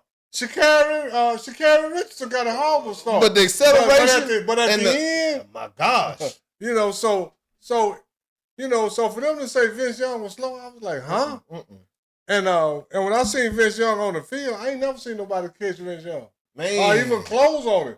Hey, he may run a 4 or 5, but like I say, after 2 steps or 3 steps, he running faster than everybody. Absolutely, man. And y'all got to go back and watch the episode we had Vince Young, man. Had him on the Super Bowl show back when Philly played the Eagles. Philly played the Chiefs the first time in the Super Bowl. Interviewed him down in Puerto Rico. Had a great time, man. Got to kick with VY, man. Went out the night before and went out after the Super Bowl. Good time, you know. Yeah. Run DMC interviewed him. Daryl McDaniel from Run DMC during that same time. Vince is some kin to George Roseberry and Miss Roseberry? Yeah. Vince is some kin to them. I didn't know that. Oh, yeah. Didn't have a clue about that. Yeah, that's how I met Vince, was through them. Wow, that's crazy. Yeah. Had not a clue about that, man. Absolutely. Stand-up guy, man, internationally known. We was out going into some club, and this dude looks up there, is that Vince Young? Like, yeah, and we're talking years later. You know what I'm saying? This is years after the fact. So, Vince Young stamped. Hey, and like I said, that touchdown he scored in UT.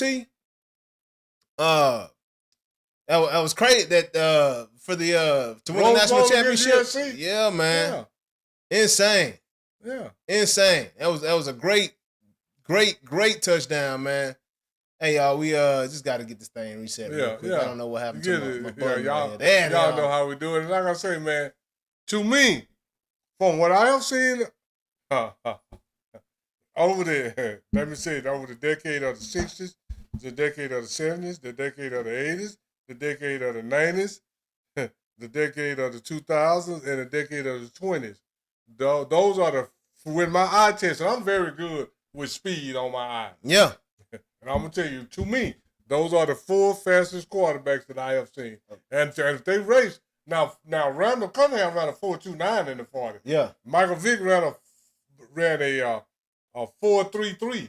Yeah. And I don't know what Lamar ran. I'm pretty sure he ran a 4.34, 4.41, 4.41. Yeah. But in 100 meters, I'm not sure who's gonna win. Dan Jones, I saw him running scared in the mug. And he had he reached the highest miles per hour that season for a quarterback. Hey, but this is the thing. How long can you sustain it? And I don't think if you put Daniel Jones next to them folk, this is what I say. Daniel Jones definitely gonna finish field. That's how man, I ain't trying to brag or nothing, man, but I'm very good with us. Well, eyes, with speed, understanding what it look like. Absolutely. Like I tell people all the time, you can debate me with the football, basketball, all that. But when I say something about track, I know what I'm talking about. Absolutely. And I give it to you. I'm not sure which one gonna win. I mean, because I don't know what the other ones ran, and I know that Randall Cunningham ran a track in high school. I don't know what his 100-meter time was, and his 4x1 relay ran a 41.3. Yeah. But this is back when they were probably running on cinder. Yeah. Oh man, Randall Cunningham was still running on cinder. Yeah, man. For real? When did cinder? I'm just saying, get out of business. Man, in the 80s. For real? In the 80s, man. Wow. And then you talk about high school. They didn't have the top-notch stuff. Yeah. So I'm pretty sure that he ran that, so that's a different kind of running on crazy. Center. So Randall Cunningham, Vince Young, Lamar Jackson, and Michael Vick, from my eyesight, from what I've seen, is probably the 4 fastest quarterbacks. Alex Smith was pretty fast too, wasn't he? Adam Smith can't be nothing. Roger Staubach wasn't that fast? Yeah, he was fast, but he's not in the He's not category like with that? these guys. Okay, yeah. Yeah, I mean, I'm trying to think about all Yeah. the guys that, you know, Steve Young, quick, no, not Yeah, fast. Steve Young fast, but he's not that fast. I'm going to say it like this. I know, and I'm just saying, just by watching them, Ryan Tannehill. it's a possibility, you know. I know Vince Young ran 10-6. Yeah. Now, Man, that's moving for a quarterback. Lamar. RG3 is the one guy we're leaving Yeah, out. RG3. I knew it was I know leaving somebody. out. I know somebody. we were See, leaving because out. RG3 ran. He ran track. Yeah, he ran ran the 400. he ran the 110 hurdle. Oh, the 110. He ran Okay, something yeah, like 13-3 or something in the 110. So, yeah, RG3. I forgot that. Now, RG3 was fast young in a and straight healthy. line. Well, most of these, now, cutting, zigzagging, Michael Vick is the fastest of all of them. Michael Vick, zigzagging. yeah, and Lamar. Because Both of them got it, but zigzag. Vick, Michael Vick, I think zigzagging across the field can cut, and then in 2 steps, this is where the 4.4 and 4.6 come in at. Get acceleration. When you cut in 1 or 2 steps, you can be back at top speed. You know, Yes, a sir. taller guy like Vince Young, if he got a cut, it's He gonna got to take pick him them 3. knees up. Yeah, it's gonna take him 3-4 steps. Them quads and hammies a little bit longer. Yeah, a little bit longer. That femur. I mean, but I'm saying the difference between 2 steps and 3 and 4 ain't that much. No, it's not. I mean, but this is the thing. Even though those guys, they take 3-4 steps, you ain't finna catch Vince Young. No, You're man. not gonna Hey, catch Vince as Young. seen by you know, you gotta be Darryl Green or somebody. Yeah. You know, you gotta be Darryl Green or somebody like that. To catch Or Rob Wilson. exceptional speed. That's another fast guy. I forgot Rob Wilson. Yeah. Or He was could go. a hurdler. He won the Big Oh, Ten. I didn't know he ran track. Rob Wilson. Man, this is the whole But thing. he wasn't Xavier Worthy. 40. If Rob Wilson and Xavier Worthy raced in 100 meters and they both was young, all my money's on Rob Wilson. He wasn't the cheetah. Who was that? The cheetah? Oh, we talking about Tyreek quarterbacks. Hill. I'm talking. Yeah, I know the cheetah. Yeah. We talking about quarterbacks right now. Yeah. You We know, said Rob Wilson. Though. Yeah. I mean, yeah, but I'm just saying, when we throw people in like that, yeah. Oh, no. Rob Wilson and the Cheetah, that'll be a good race. Yeah. But Rob Wilson can run. When you run 13-2 over 110 hurdles, you take the hurdles away, you're going to go low 10. If they line up right now, 5. These 5 quarterbacks line up right now on the line. And they were 100 both the meters. same age. We talking, I'm going to call them out.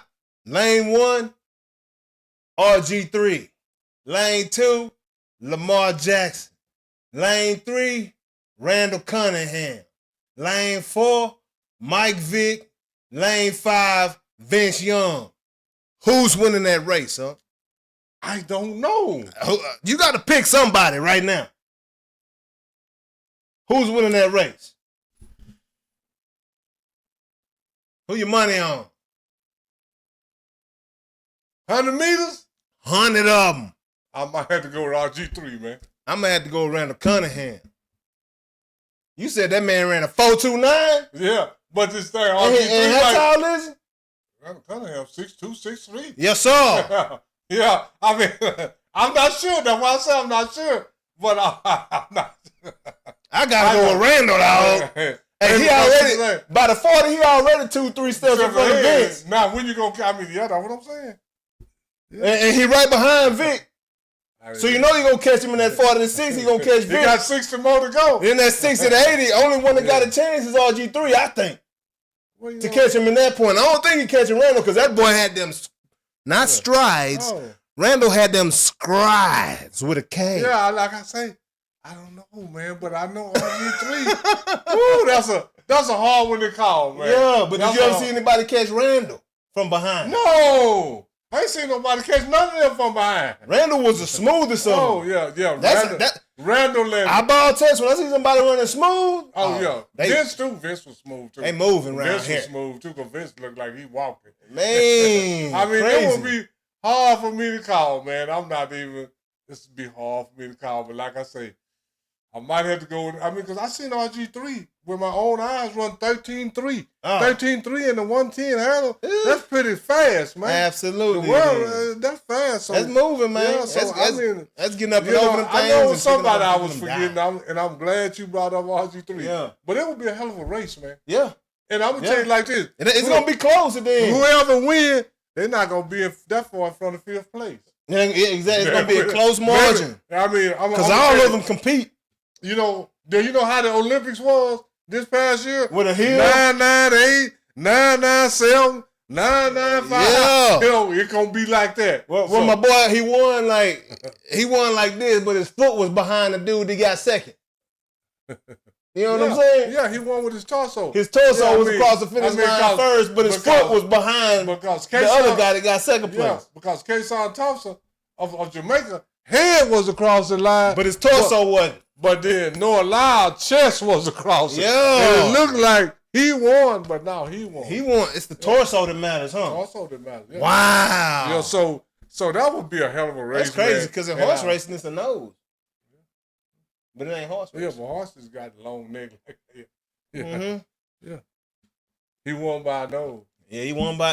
Yeah, but I'm just like I say, it'll be a hard race to pick, man. And that's my ring the bell on Vince, man. Vince was good, and his biggest problem was Jeff Fisher. Hey, biggest problem was no doubt the fish, who is no longer coaching because people figured that out pretty quickly.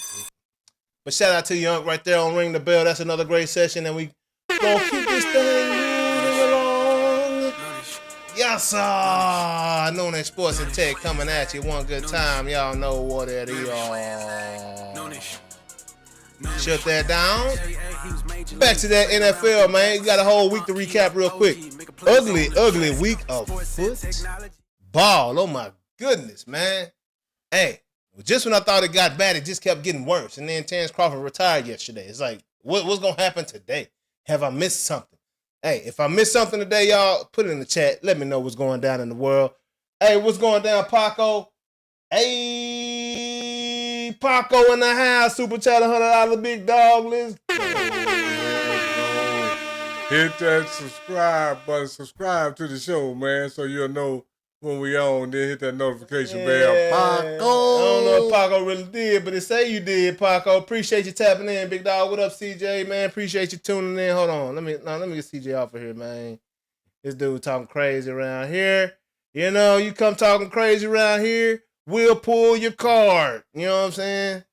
Because the boys in the hood is always hard, dog. You come talking that crap, we'll pull your card, dog. Hey, cause nothing in life is no warning. Yeah, out of there. Period. Just like that. Point blank. Man, so LA Chargers, who the Cowboys will face, great segue into this one right here against the Kansas City Chiefs. Went in and got that win in Arrowhead Stadium, man, against them Chiefs. Beat them 16-13. Ended the Kansas City Chiefs' 10-year reign over that division and ended their playoff possibilities in their run this year and put a stamp on it with Pat Mahomes going down. Man, I hate that, man. I heard Pat went down. I said, I still have not watched that injury because I don't even want to see it. I saw him on the ground. I don't want to watch it. Hey, man, I'm going to tell you like this. When I seen it, it reminded me of myself. When I was on the basketball court. I'm laying down. How he had his knees just like that. That's why I had mine, man. I'm on the court laying down, and I'm going to say it like this. That's a helpless feeling. Yeah, helpless feeling. And I'm going to say it like this. To me, Patrick Mahomes, a lot of people don't want to tell the truth, but I did a little research. Patrick Mahomes missed Eric Bieniemy, man. Oh my gosh! Now tell me about this, huh? So let me tell you, I got some notes on this one. So let's set this up properly. Now we've been trying to figure out what's wrong with Kansas City. Last year, winning by 3 points. Year before, playing these same. When did Kansas City start playing these really close games and been dependent upon that defense? This year, the levee broke. Let me tell you when they start playing these games, man. 23, 24, excuse me, and 25. Bless you. Yes. That's when they start playing these games. Yeah. Because Eric Bieniemy last year in Kansas City was 20-22. Man. And that was a Super Bowl year against Philly, was it? The last one they won was against no. Well, 2022 was the year before, but against Tampa Bay? When they lost against Tampa Bay? Whenever it was. But this one, I'm finna run down Eric Bieniemy's what happened after he left and what happened while he was there. Okay, Eric Bieniemy came in 2018, the same year Patrick Mahomes started. Yep. Patrick Mahomes had 50 touchdowns, with his average was 8.8 yards per completion. Ooh, yeah. And then in 19, he had 26 touchdowns when his average was 8.3 per completion. Then in 2020, he had 38 touchdowns. His average was 8.1. Then in 21, he had 37 touchdowns, and his average was 7.4. That was Tyreek Hill's last year, 2021. He had 37 touchdowns. Then when Tyreek left, he had 41 touchdowns and 8.1 yard average. And that was Eric Bieniemy's last year in 2022 when he had 41 touchdowns, 8.1. In 23, he had 27 touchdowns, 7 yards per completion. 24, he had 26 touchdowns, 6.8 yards per completion. And then in 25, before he got hurt, he had 22 touchdowns, which with 3 more games going to equate to about 26 or 27, and he had a 7.1. He haven't thrown 30 touchdowns since Eric Bieniemy left, and he ain't averaged 8 yards of completion since Eric Bieniemy left. And he did it even after Tyreek Hill first year left. He threw 41 touchdowns with an 8.1. But Eric Bieniemy was still there. Yeah. The 3 years Eric Bieniemy been gone, 27, 26, this year 22, which he probably wouldn't have thrown more than 20. If he'd have stayed healthy, he probably wouldn't have passed that 27. He might have got 28, 29. But he haven't thrown 30 touchdowns since Eric Bieniemy been gone. And he haven't averaged 8 yards of completion since Eric Bieniemy been gone. So Bieniemy left in the 2022 season? Yeah. So that would be the 2023 Super Bowl, right? Yeah. That's when last time KC beat Philly. Yeah.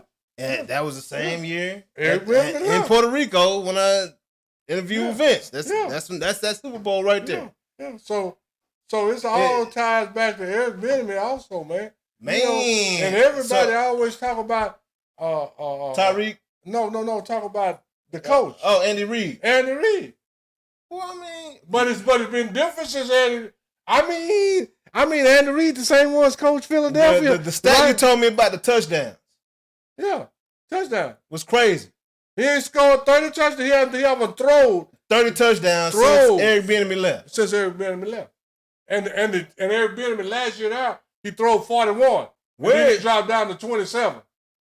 Hey Siri, who does Eric Bieniemy coach for? I don't even think he's in the league. I don't even know if he's in the league. Hey Siri, where is Eric Bieniemy right now? I got too many devices. They don't know which one to listen. Let me see that.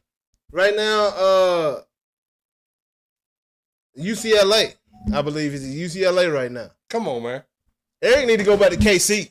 KC need to get that man the bag. He needs to. Eric Bieniemy, he can't find a head coaching job. You know where Eric Bieniemy finds his head coaching job? In Kansas City. Right there. As an offensive coordinator, and when Andy Reid decides to retire, Eric Bieniemy is next on deck, online. Do you know why? You talk about building a strong team, a strong program, man, and having some continuity in an organization. Do you know why they say Eric Bieniemy ain't got no job? They say he's too much of a dictator. No, they say he don't interview well. They say he don't interview well, and he's not he don't care about what you think or how you feel, dog. And all he cares about is execution. That was his problem in Washington. I'm trying to win. They got rid of him in Washington. Even though his offense, look, if I'm Eric Bieniemy, what the hell is Washington doing? This is what I'm saying. If I'm Eric Bieniemy coming from Kansas City, where I know I got the juice, I know I'm the one that put this whole situation. You know, I came in with Pat. I got these boys winning Super Bowls immediately. Yeah. Pat came in, went to the Super Bowl immediately. He lost, but he went.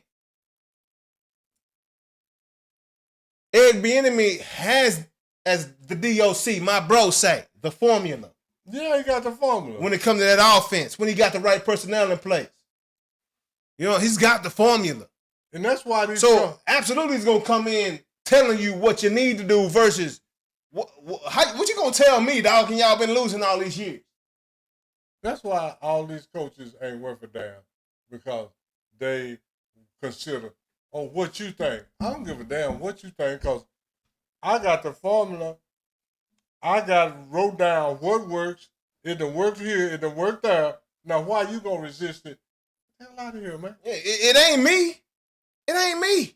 And I'm going to tell you like I got it right here. If you're not doing what I need you to do, if you're in the formula and you're not doing what your role and what you're supposed to do, I got to get you out of there. How old are you, Jay? 43. If you go sit down and talk to an 80-year-old white man, what kind of conversation? It's going to be hard to talk to that. I ain't got nothing to tell that man. It's as hard for you to talk to that mofo, right? It ain't hard because I'm listening and I'm asking questions because I'm curious. Because I'm a different cat. Understand you. I'm a different cat, so I'm curious, though. Yeah. But this is the thing. He might not hear nothing from me. He don't understand you. You don't understand him.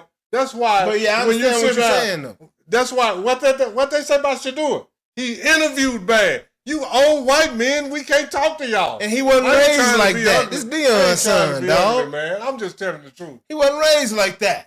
I'm 70 years old. I can't even talk to an old white man. He was respectful. I mean, I'm an old black man, and we can't talk. You know why I can talk to an old white man? Because I played baseball.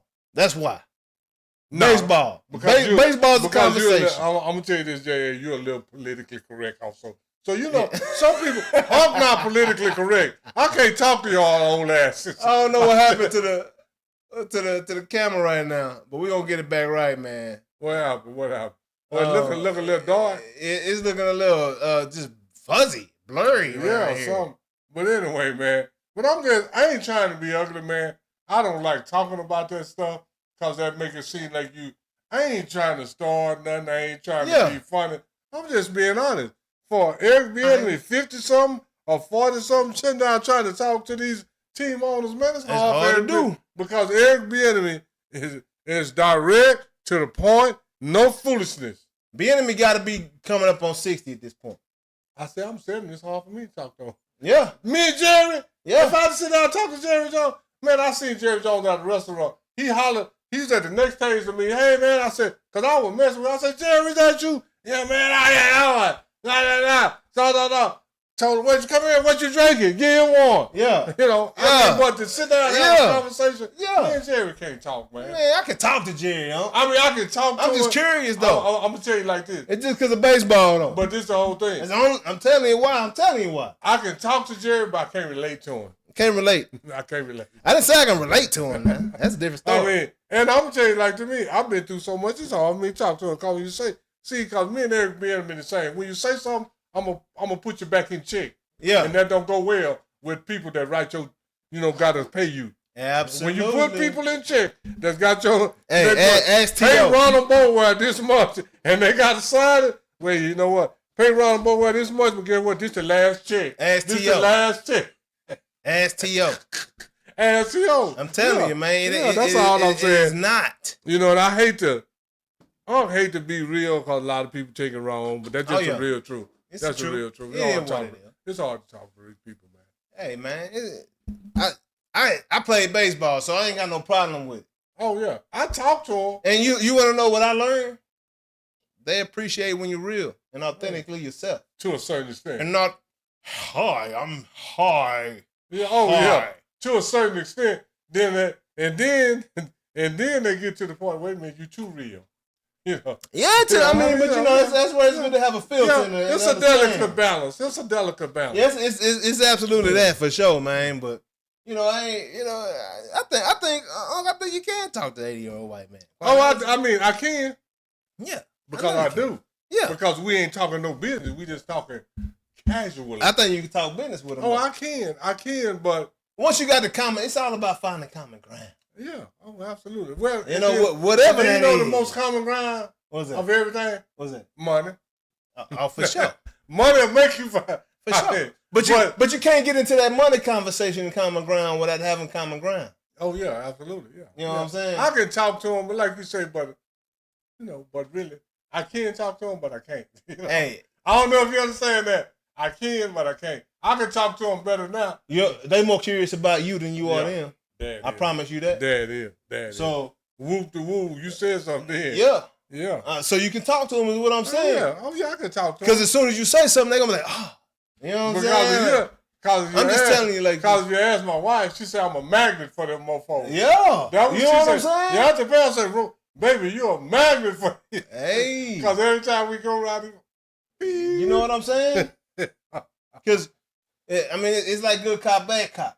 You know? They don't want to approach you, but Auntie Pam. Oh, yeah. They approach Auntie Pam right now. Yeah. You know what I'm saying? And then to talk to Auntie Pam, you got to talk to Uncle Ron. Absolutely. Because can't nobody talk to my wife without talking to me first. You got to pay the cost. Yeah, you got to. And then, moving on, man, sad man, Patrick, we're praying for you, homie, praying for you, bro. I told you, like my nephew, you don't know, you know what I'm saying? But you like my nephew, dog. You know what I'm saying? Yeah, so, absolutely. Jay got some personal connection with the ties. Yeah. So, Denver and Green Bay, man. Denver went out there, continued to show that they really are what that is right now. What that is. They are no joke, and it's going to come down to a serious clash. And I think right now Denver is number one in the AFC, in my opinion, and by that record.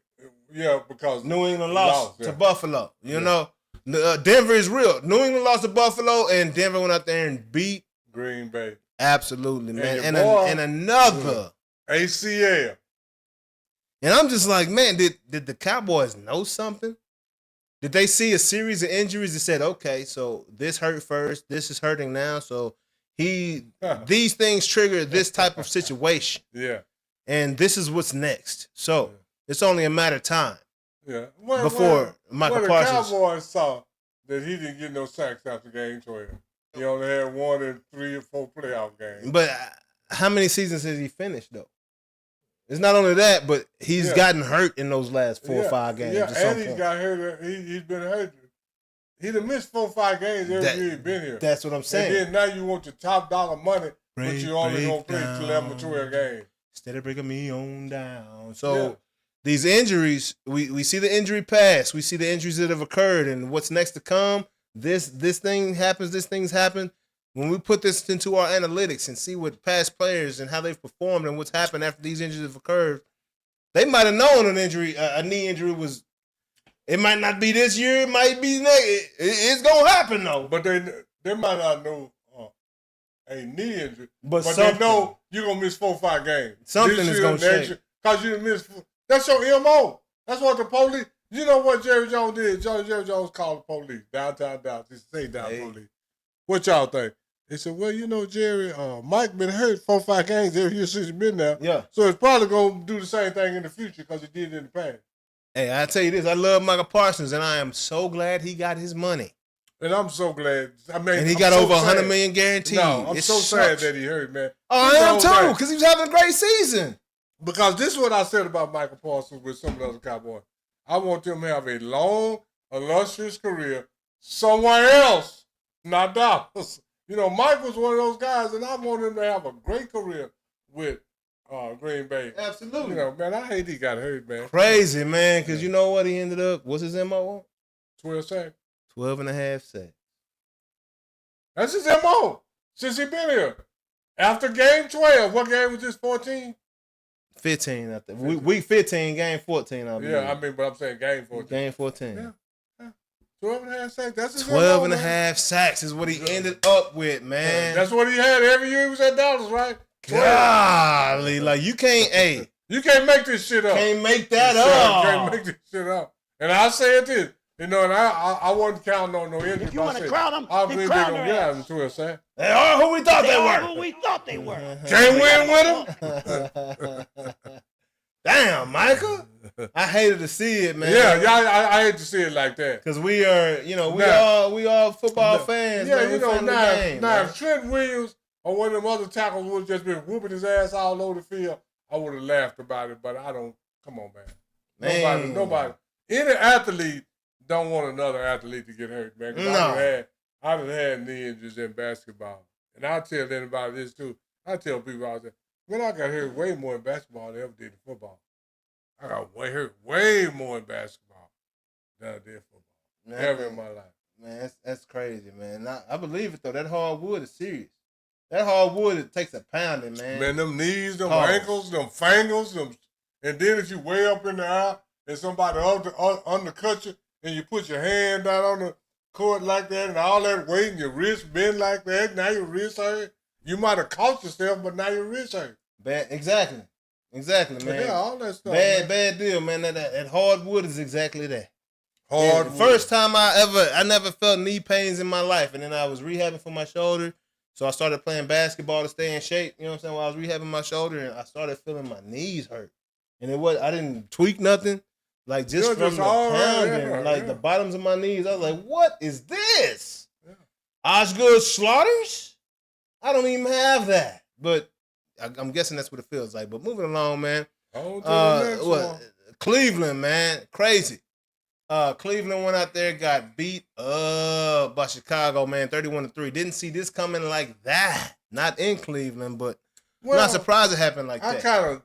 I ain't surprised, man. Chicago been playing good, man. Mm-hmm. Chicago got Ben Johnson got him a hell of a quarterback. Yeah. And Chicago, I don't know how they do it. Chicago Bears, if you're Chicago Bear, you know you play defense. I don't know how they had that defense every year. Man, Chicago been had a defense since the 50s, man. Every year. How? How? They might not win, but they got a hell of a defense. They got the owner called the head coach. He's like, hey, you want to come in and coach your team? Hey, but one thing, we got the defense. We got the defense taken care of. I need to come in and coach that offense up. Yeah. Like, golly, bro. I'm going to tell you like this. The 31-3 score is not really indicative of what happened. Yeah. Man, Shadua threw man one dime for a touchdown. Jerry Jeudy, same dude that had his mouth wide open. Jerry Jeudy goes up, the ball goes between his hands, hits him here, comes out here, and the defensive player is right here, and then Jerry Jeudy, 2 feet come down in the end zone, but the other player got the ball because it went through Jerry Jeudy's hand, his chest, and bounced off and went to Chicago. Ball went CeeDee Lamb, but it hit him in his numbers though. Hit him in his numbers. Man. Hey man, as a quarterback, that's all you can do. That's the ultimate result. And I'm not sure, but I think hit the man in the numbers. Y'all go back and check, but I think 2 of Shadua. I know 1 for sure, which would have been a touchdown, ended up as an interception. I think 2 of Shadua interceptions, which he had 3, hit a Cleveland player first and then went to Oakland. I want to see Shadua in Miami. Yeah. And that's all I got to say about that. Because, I told you at the first of the year, what did I say? I want Shadua out of Cleveland. Out of Cleveland. Cleveland is 2 places that'll kill a quarterback. Cleveland, Tennessee. Yeah. Starting way back. Man, yeah. Cleveland, Tennessee. Well, Jeff Fisher ain't there no more. I mean, but they still killing quarterbacks. Yeah, they kill some. They didn't Mariota. Yeah. Didn't he go over there? Yeah. Mariota can play, man. Out of there. You're in the wrong place. Tannehill, he ain't got a job no more. Now and Cam Ward. Man? I was just looking at the all-time passing leaders the other day. Mm-hmm. Man, Tannehill in the top 10, man. Tannehill went hard in Miami. He went hard in Tennessee, too. He just had no help. I mean, I'm just saying. It be like that sometimes. Man. That's Tannehill. But if you bring up Tannehill's name first, they say, oh, he can't play. No, he just didn't win. Go look at his Tannehill stats. He was a wide receiver at A&M until they turned him to a quarterback. Yeah, but still. It's crazy. So, man, you don't throw for no 30,000, 40,000 yards to no NFL. Oh, no. He can't throw. Tannehill, he could toss that route. He was solid now. Yeah. He was solid now. He got way more yards passing than Troy Aikman. Man, Tannehill do? Damn! I didn't realize that. That's crazy. Tannehill, man. I told you Tannehill about the top 10, man, for real. What? Go look at it. Tannehill got 30-some thousand yards in his career. Troy Aikman got 20-something. I know he was tossing the thing. I didn't know it was like that. I didn't either. Then when you go look at it. He had A.J. Brown down there doing this thing. Him and A.J. Brown was going hard, really. But when you go look at it, just look at it. He was in Miami doing his thing, too. Yeah, and then when you look at the top quarterbacks that passed that's crazy. Some of the ones that won the most Super Bowl way back there, man. Well, it's a different game now. Yeah, but still. Boys is running the ball and eating that clock up playing foot. Boys could hit back then. But even in their same era, You got quarterbacks that play in the same era with Troy and got 10, 11,000 more yards. Well, analytics now tell you to pass the ball because you got more chance for flags. Yeah. Moving on. Yeah. But that's just a sidebar, y'all. Speaking of passing the ball, we had a 44-year-old man return back from the game. Ain't played since 2021. Phillip Rivers almost got that dub this weekend, huh? And let me tell you right now, I was rooting for him.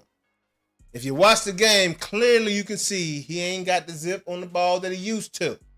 But Phillip never had a cannon for an arm. He always was one of them, what you call him? Neck up guy? Yeah.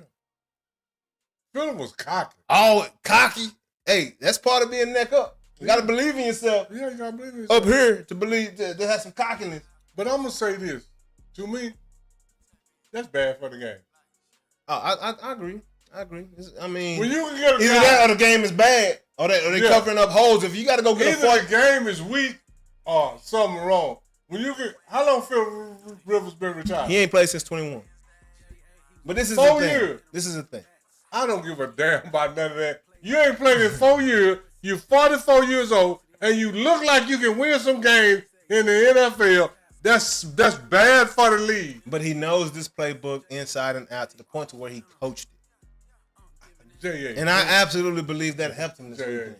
You know what I said? I don't give a damn. I already knew I was going to say that. 44-year-old that been on the couch for 4 years, come in the league. That lets you know. I'm gonna tell you like this. That lets you know that the league is damn near average, man. Yeah. Phillip Rivers ain't that damn good. He wasn't that damn good when he played. I mean, how many playoff games Phillip Rivers? What he did? That lets you know how slim, how few starting quarterbacks we have. Straight up. So no, I don't.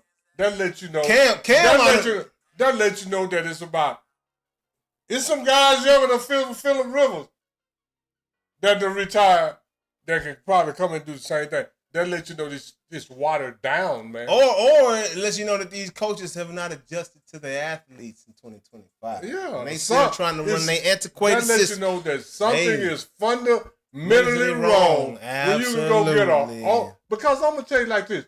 Phillip Rivers. And he almost won. That's what I'm talking about. He owned and he washed up and almost won. That boy probably look like Terry Bradshaw. When you can go get Joe Flacco, and Phillip Rivers off the couch, they say, at least Joe won a Super Bowl though, or two. Did he win one or two? But yeah, Joe Flacco older than Phillip Rivers, ain't he? No, they about the same. They same era. Oh, same man. Well, I'm just saying, when you go get these old washed up dudes off the couch, that's bad for the league to me. It is. I mean, because you're not developing. Is these dudes really that good or what? Boys ain't getting developed like they need to be. Yeah, they ain't getting that. That's what I'm saying. That's bad. Josh Allen, though, he's a freak. And went out there, New England, I counted it as a dub the way the game was looking. I thought New England had that game I did in the bag. I left for about 15, 20 minutes and came back. I said, oh, my goodness. I left for the rest of the game. I ain't come back. I came back. I said, New England got that one. They in Foxborough, too? So let me ask you this, J.A. Is Josh Allen a running quarterback? Absolutely. He's on the way to being a two-time MVP as a running quarterback. Because what happens is this. These defenses prepare. One thing they can't prepare for is them elements. They can practice all day in them things, but it's still slick. But do they talk about Josh Allen the same way they talk about Lamar? Absolutely not.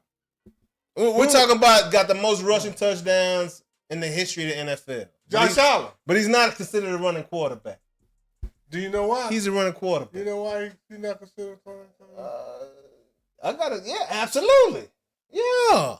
That right there, man. The club. Yeah. Hey, man. He passed Cam Newton as most rushing touchdowns ever. 95. I said, he got 96 now. But we didn't line him up on that 5 a little while ago, did we? No. He wasn't on that starting blocks. Cam, they do that with a lot of size. Cam was held a quarterback to the other shoulder now. Yeah, they're not slow. Cam one-dimensional. So Josh Allen is the thing. Like, He got the legs to destroy you, but the boy can also launch that I'ma say thing this. 70, 75. Have you ever seen Josh Allen get hit like Cam used to get hit? No. No. Okay. That's all Absolutely I'm not. saying. That's all I'm saying. He man. also don't got a black face mask. Huh? I mean, a black face. No. Hey. He ain't got a black face mask or a black face. And I'm gonna tell you that. I think the face is more important than the face mask. And all Well, I said a black man. face mask because Michael Vick Yeah. had a black face mask. RG3 did not until he went to Baltimore. Randall Cunningham didn't either. But I know that every quarterback I've seen, black quarterback with a black face mask, get destroyed. Yeah. And it's a lot of them. I can't think of them all right now. But anyways, moving along, man. Buffalo did go out there and beat New England, man. We've been talking about them Vrabels in New England, so that's a big deal for Buffalo to be able But to this come is back but in this New is England. They all- split that series 1-1. This is the whole thing about all that.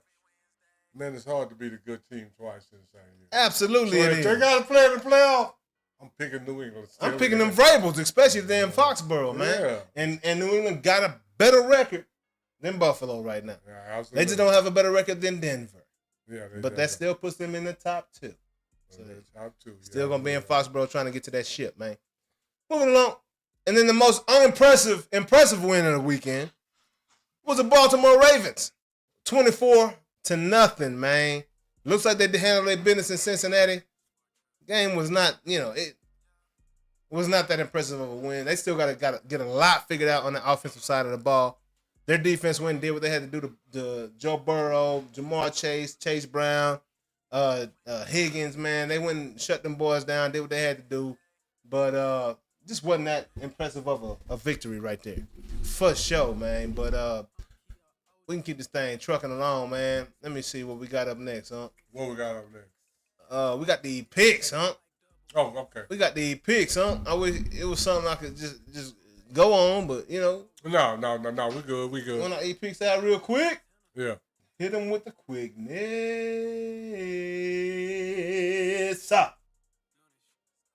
Games for the week. Starting with Thursday night football action. Got the LA Rams taking on Seattle. On who you got in that one? That's a good game. That's a good game. I got the Rams. I got the Rams in that one. They in Seattle, and I got them Rams. I got the Rams. For sure. Philly taking on Washington. Who you got, huh? I got Philly. Washington by How in the hell did Philly end up playing Washington 2 consecutive games at the end of the season? Crazy. Sounds like some fixed stuff right there. But I got Philly in that one as well, man. Philly seemed like they done too, but I got Philly because I think Washington is just a little more done. Yeah. Green Bay versus Chicago. Who you got in that one right there, huh? I got Chicago, man. What is that? Yeah, they in Chi-Town. Oh, Chi-Town. Man, Chicago been looking good. Absolutely. Chicago got defense, and they got a quarterback. When you got defense on a quarterback, man, it's hard to beat you, man. Hey, man, Green Bay, sure one thing they do like to do is beat up on Chicago, but I don't see it happening, especially with the team down behind this Micah news, man. I got Chicago Bears winning that in the upset right there. Tampa Bay versus Carolina in this, man. 7-7, man. Division championship on the line right here. I got them Bakers. You got them Baker Mayfields? I got them Bakers, man. Oh, man, I think of it. Oh, man. You know, I love Baker Mayfield now. That's my boy. Where they at? Where They in Carolina. I got Bakers, man. I got Bakers. Got them Baker Mayfields? Ooh. They both 7-7. Yes, sir. I got them Bakers, man. I got them Bakers, too. I got them Bakers, too, man. Hey, my mind's telling me no, but my body. Hey, man. Carolina ain't no punk. And defense is real deal Holyfield. You know what I'm saying? Bryce Young been balling. Yeah. Oh, yeah, absolutely. Super Hubbard and my boy from the Cowboys, Rico Dowdle. Rico Diddle. Ooh, hey, I'm Diddle. going to switch up. Hey, I love them Bakers. I'm going But with them Bakers. My mind's telling me no, like I told you, man. But my body, hey, my mind telling me go with them Carolina Panthers. My mind telling me Baker Mayfield, man. My body telling me, hey. Because this is the thing. Baker got the ball in his hand every play, and Baker ain't going to back down. He ain't backing down. I mean, he done had some struggles this year and all that, but I ain't giving up on Baker. I'm going back. I'm going back to Tampa Bay. He flip-flopping, y'all. Flip-flop, man. He done flip-flopped and he done Hey, I'm just saying, I flip-flop, man. Hey, I got to go back to them Bakers, man. Back on Baker. I'm back on the Tampa Bay Buccaneers winning this one, man. Y'all heard it here.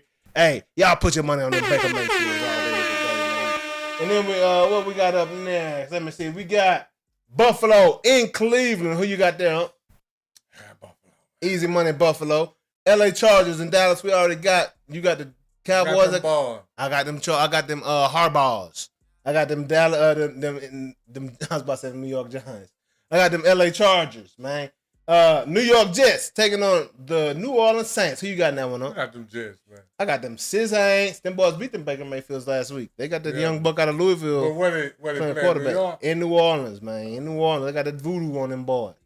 Definitely going to New Orleans. Voodoo over there. Them boys drinking grenadine. Yeah, I just know. I ain't got nothing for New Orleans. Don't believe them, none of that. I got them Jets. Yeah. I don't believe in them either. I can't stand the Saints, but I'm still taking them over there. Yeah. Them Jets ain't That's what I said. How many games? I know the Saints ain't but the Jets ain't How many games the Jets have won this year? 3-11. Saints 4-10. Okay. Battle of the bottom. Okay. Nip and Tuck. Battle of the boot bottom. Yeah, you gonna take Nip or you gonna take Tuck? I'm taking Tuck. I'm taking Nip. Speaking of Tuck, Justin Tuck, former Notre Dame, former New York Giants. Them boys playing against Minnesota in New York. Who you got? I got the Vikings. I got them Vikings too, man. New York done. KC and Tennessee, man. Carson Wentz gonna make an appearance on them ball. For KC? Yes, sir. KC in Tennessee. You know what? Carson Wentz might do something. I got the Sunshine Band winning too. I gotta take KC over Tennessee. Them boys ain't beat nobody but Cleveland. I mean, KC supporting gas better than everybody Tennessee got. Absolutely. I gotta take KC. What is that? Then we got Cincinnati and Miami again, back to back. This is like Philly and Dallas. Philly and the Commanders. Why are teams playing back to back weeks? No, I'm sorry. Miami just played Pittsburgh. I'm sorry. Cincinnati taking on Miami, man. Who you got in that one up? Well, that's a tough one. They in Miami? Yes. I'm gonna take Miami. Quinn Ewers was named the starting quarterback this week for Miami, by the way. No. I'm taking that made me switch. That made me switch. I'm surprised. He's not playing. I'm switching. It's just Joe Burrow in there? No, Joe Burrow? Yeah, Joe Burrow playing. Oh, yeah, I got to take Cincinnati. Yeah, I'm taking Cincinnati as well. Oswego. I'm taking Cincinnati as well. And then Atlanta versus Arizona. Who you got up? Atlanta versus Arizona. I got Atlanta. ATL shouting. And I'm taking ATL. I'm taking ATL and them Kirk Cousins and them boys. Denver versus Jacksonville. We got two double-digit winning teams. What in the world? I'm taking Denver. In Denver. Denver just beat who did Denver just beat? Denver just beat Green Bay. Yeah, I got Denver. Denver solid. Yeah, Denver is solid. And I think Denver beat New England too a couple weeks ago. That's them Sean Paytons, man. Yeah. Should have got him while you could, Jerry. Yeah. Didn't have the huevos. Well, Sean balls. Payton, Sean Payton ain't no yes man. Jerry ain't gonna hide number yes man. Very true. Sean Payton want to run that thing like he did. That boy, hey, Denver gave Russell Wilson the red carpet treatment before Sean Payton got there. Sean Payton snatched the rug out. Sean Payton got there. That boy gave him the rug out on his ass, didn't he? Yeah. That boy gave him detention. D-Hall. Right now. Now, you go in the room by yourself and sit there, son. You don't get no office, none of that, bro. You out of here. If you want to be isolated, go turn your face against the wall. Isolate yourself. Turn your face to the wall because you ain't getting no office. Ooh, we got a good one right here. 2 8-6 teams going at it. Playoff position is on the line. We got Detroit versus Pittsburgh. Pittsburgh against Detroit in Detroit. I got Detroit. You got Detroit winning? I got Detroit too. Pittsburgh is flugazy. Part-time. But you know what, though? Aaron Rodgers and DK Metcalf been looking good lately, man. Against who, though? Menudo? Yeah, you heard how I said it right. They been looking good.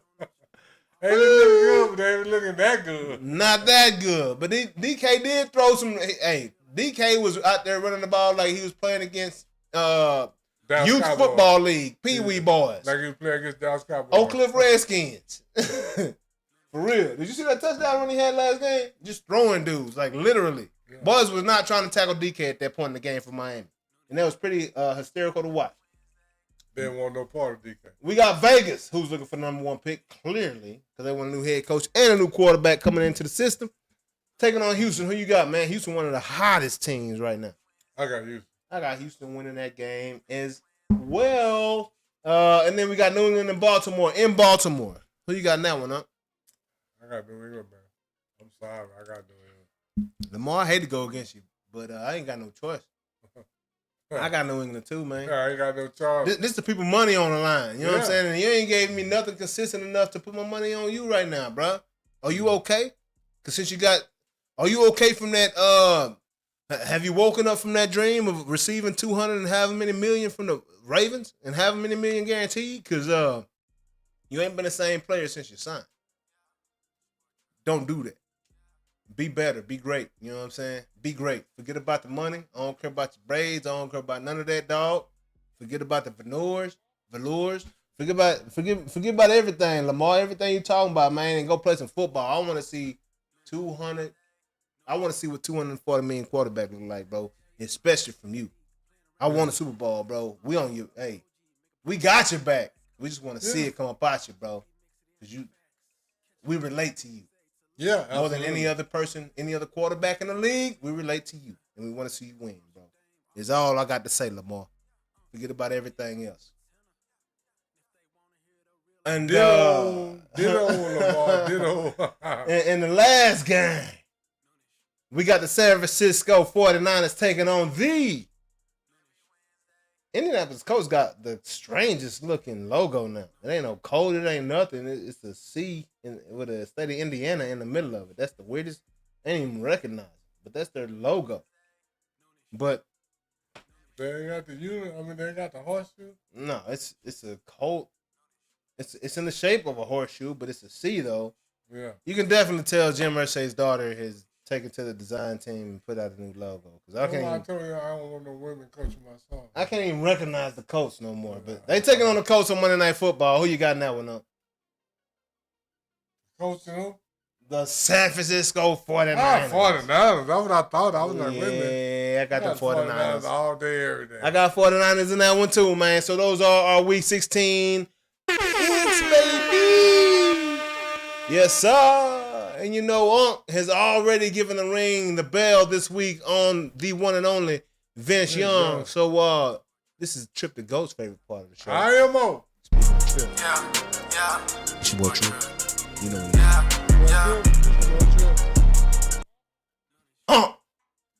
IMO. It's by time for IMO. This is a part of the show where there is no rebuttal allowed. Whether I agree or disagree with Unc, I can't say a damn thing. And he can't say nothing about my opinion neither, man. That's how this thing goes right here. So this is IMO and Unc. What say you?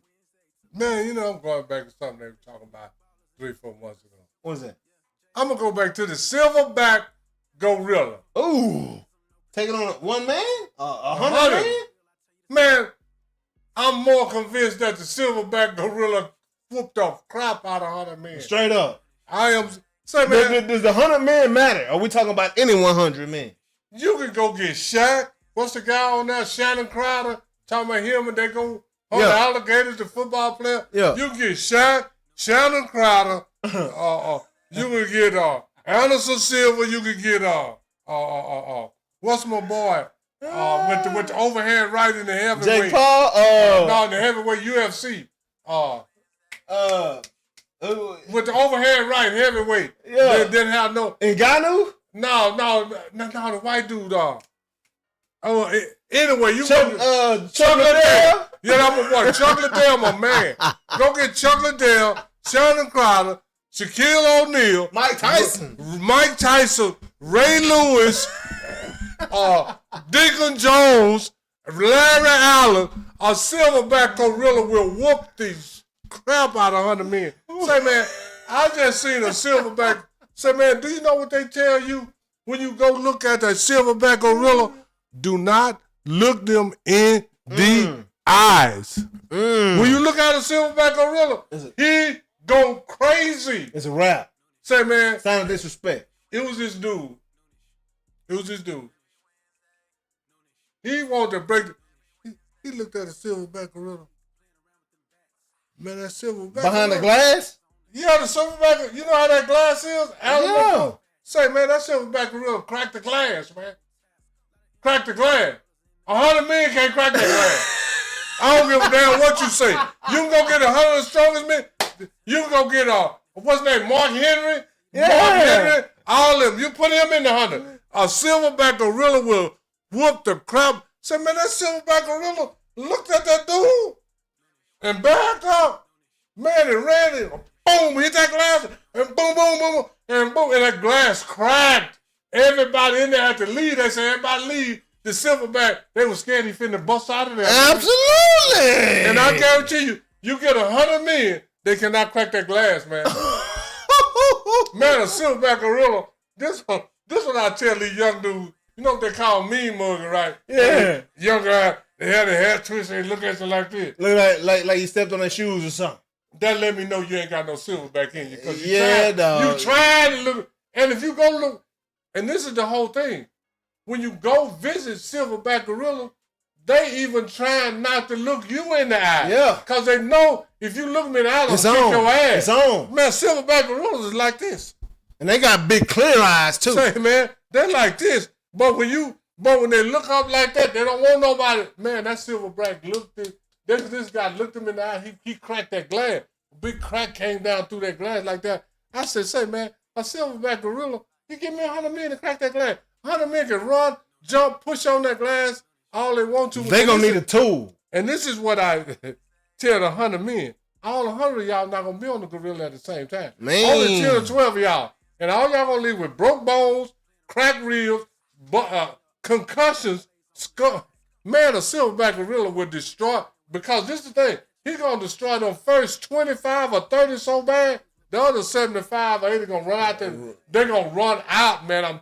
Man, I will pick a silverback gorilla over 100 men. I don't care who the 100 men is. And you gotta have 100 of the most headstrong. My bad, this ain't my opinion. Yeah, no, I'm through. I mean, but to me, when I seen that, man, that silverback gorilla looked at that guy and backed up and bam, and ran back and bam. About that third or fourth time he hit that glass, it started cracking. Ooh, Man, hey, a silverback gorilla whooped the crap out of 100 men. in my opinion, that's a great opinion. Say, man, come on, man, stop that. Boys underestimating the silverback gorilla, and I tell you what, Say, man, silverback, to me, don't do that. silverback is one of the baddest mofos. Cause this whole thing, when the silverback said like this, I don't want to look at you. I don't want to look at you. I don't want to look. He doing all like this. Doing everything he can to He ain't avoid making no contact, but when he it's time. But when he look at you like, you looking at me? It's a wrap, son. It's over. He ain't want no problem until you brought the Come problem. on. to And him. there's some dudes I got respect for. Yeah. And when I throw Deacon Jones and Larry Allen and Reggie White and Lawrence Taylor, you can get all that. Ooh. You can get 100 Larry Allens. He'll destroy 100 Larry Allen. He'll destroy 100 Lawrence Taylors. I don't know. 100 Lawrence Taylors on that pure? I don't care what he on. That's silverback. I know Lawrence Taylor, that pure gonna be a little wild. That's gonna be something to deal with. But guess what? Cause he ain't gonna feel it. That silverback. He ain't gonna keep waking I'm gonna tell you, like a zombie. Okay, how much pure you on?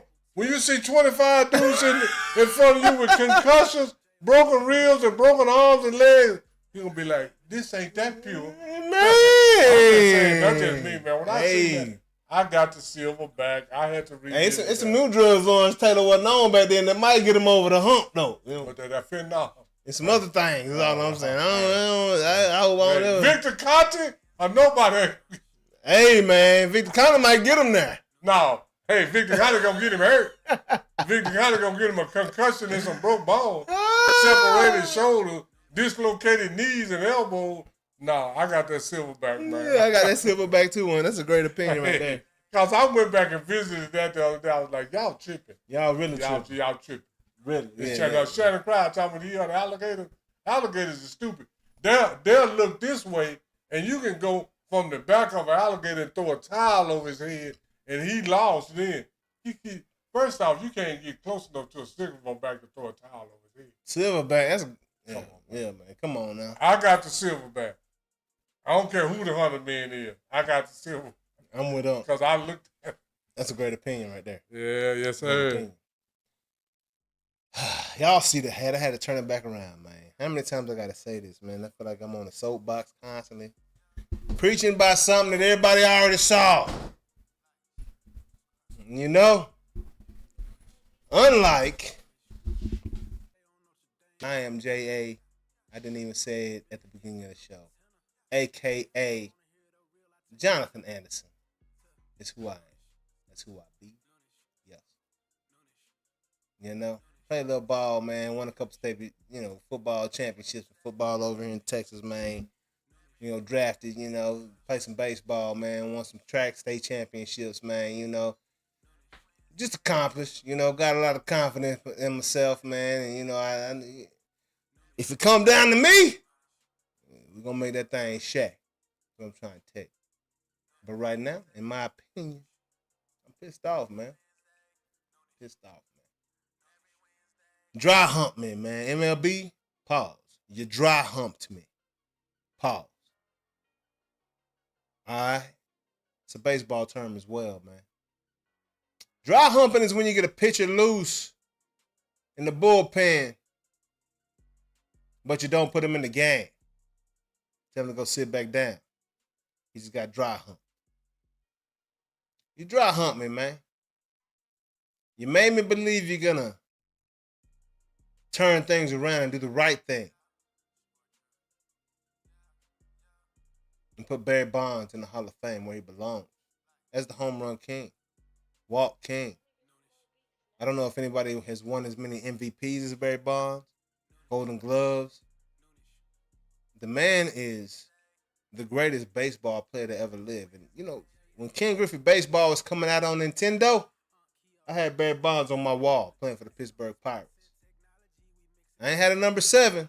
I had the number 24 Barry Bonds. 7 was the rookie. Still went hard that year.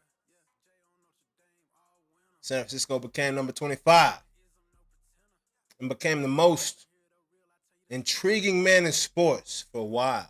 Every year, home run chases. You saw Mark McGwire and Sammy Sosa doing their thing without him. He knew he was better than both of those guys before these steroids came into play. He was one of the last to jump on board. Said he did it for his knees, the cream and the clear. I don't know what he did it for. Maybe I think it was to show, hey, Mark McGwire and Sammy Sosa ain't on my level. So let's see what happens when you take the actually best baseball player in the world and put him on juke. Let's see what happens. Mind you, it was not illegal at the time. I want to say over 95. For sure, over 90% of the league was doing it. Your Nolan Ryans, your Roger Clemens, yeah. The pitchers, yeah, they was doing it. But, hey, your Jeff Bagwells, your Andres Galarragas, your Biggios, your Andersons. What's my boy from Baltimore? Like, man, I don't know if Bo Jackson was on it. There's so many cats I don't know, man. Franktown, I don't know, because it was a part of the game. Clubs were handing it to the players, man.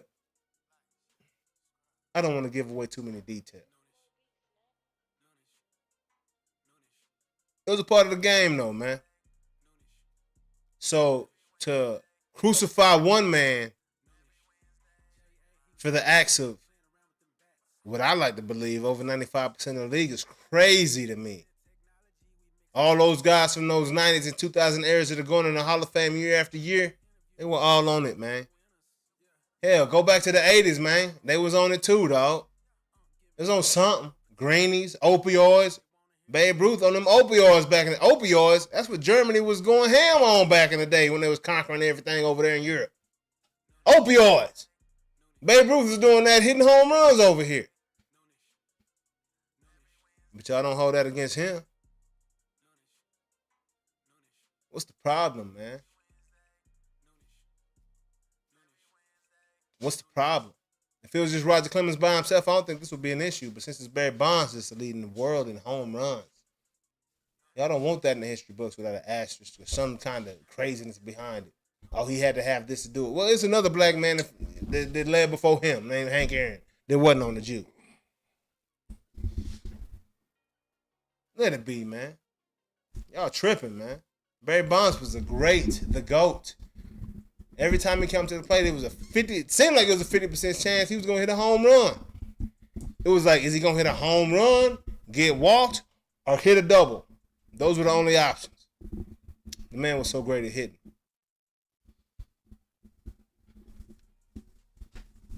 MLB Hall of Fame committee. You guys should resign right now. Along with the NCAA playoff committee. That's all I got to say about that. That's all I got to say about that. And that is IMO, man. Appreciate y'all tapping in to the IMO today, man. That was just had to give you our opinions. In my opinion, y'all know what it is. I've made that opinion several times on the show. Y'all know my love for Barry Bonds. They used to call me Baby Barry, man. But you know what? I didn't get to the league. I was drafted by the Cubs, but I didn't get all the way to the league. So in the promo, when they say Jay was Major League, it's talking about the draft, man. I was drafted by the boys. Yeah, It is what it is. It's the truth. League. Ain't no lies. Cubs are Major League Baseball team, man. Yeah. You know what I'm talking about? I mean, you get to the major league, but you got the AAA. I got paid to play ball, baby. Yeah, that's you got paid to play. That's considered to be professional sports. Hey, I'm telling you like this. Absolutely. Hey, there's a whole lot of times it ain't how good you is, it's who you know. And that's what I got from it all, no? Yeah. The relationships, man. Yeah, and then sometimes. It ain't about how good I was. Hey, I tell y'all, hey, I had the talent to be there. My homie played for the Mets, called me the $100 million man. He played for the Mets, telling me can't nobody do what I do. How you think that made me feel? Good and bad. Because it's like, why ain't I there? Yeah, why you ain't there? Yeah. But I got several homies. Zach Duke, he was Rookie of the Year for the Pirates. He's one of my teammates. Boys know what's up. Oh, yeah. You know what I'm saying? Like, I got several homies that play ball in the league. It ain't all about that. It's a lot more to it. You know what I'm saying? It takes more than just talent. Absolutely, man. And then, Absolutely. They got a saying. It might be who you know, then it might be who you blow. And I ain't blowing. Hey, I ain't take the Diddy route, dog. Hey, that's what I'm saying. In the Hollywood and a lot of other areas, I'd have been broke. Hey. You know what I'm saying? That's why Hogan got the money he could have had right now. Other than one of these boys, Ray J's and whoever else coming out talking about Diddy took my ass. No, you gave it to him. I'd have been broke.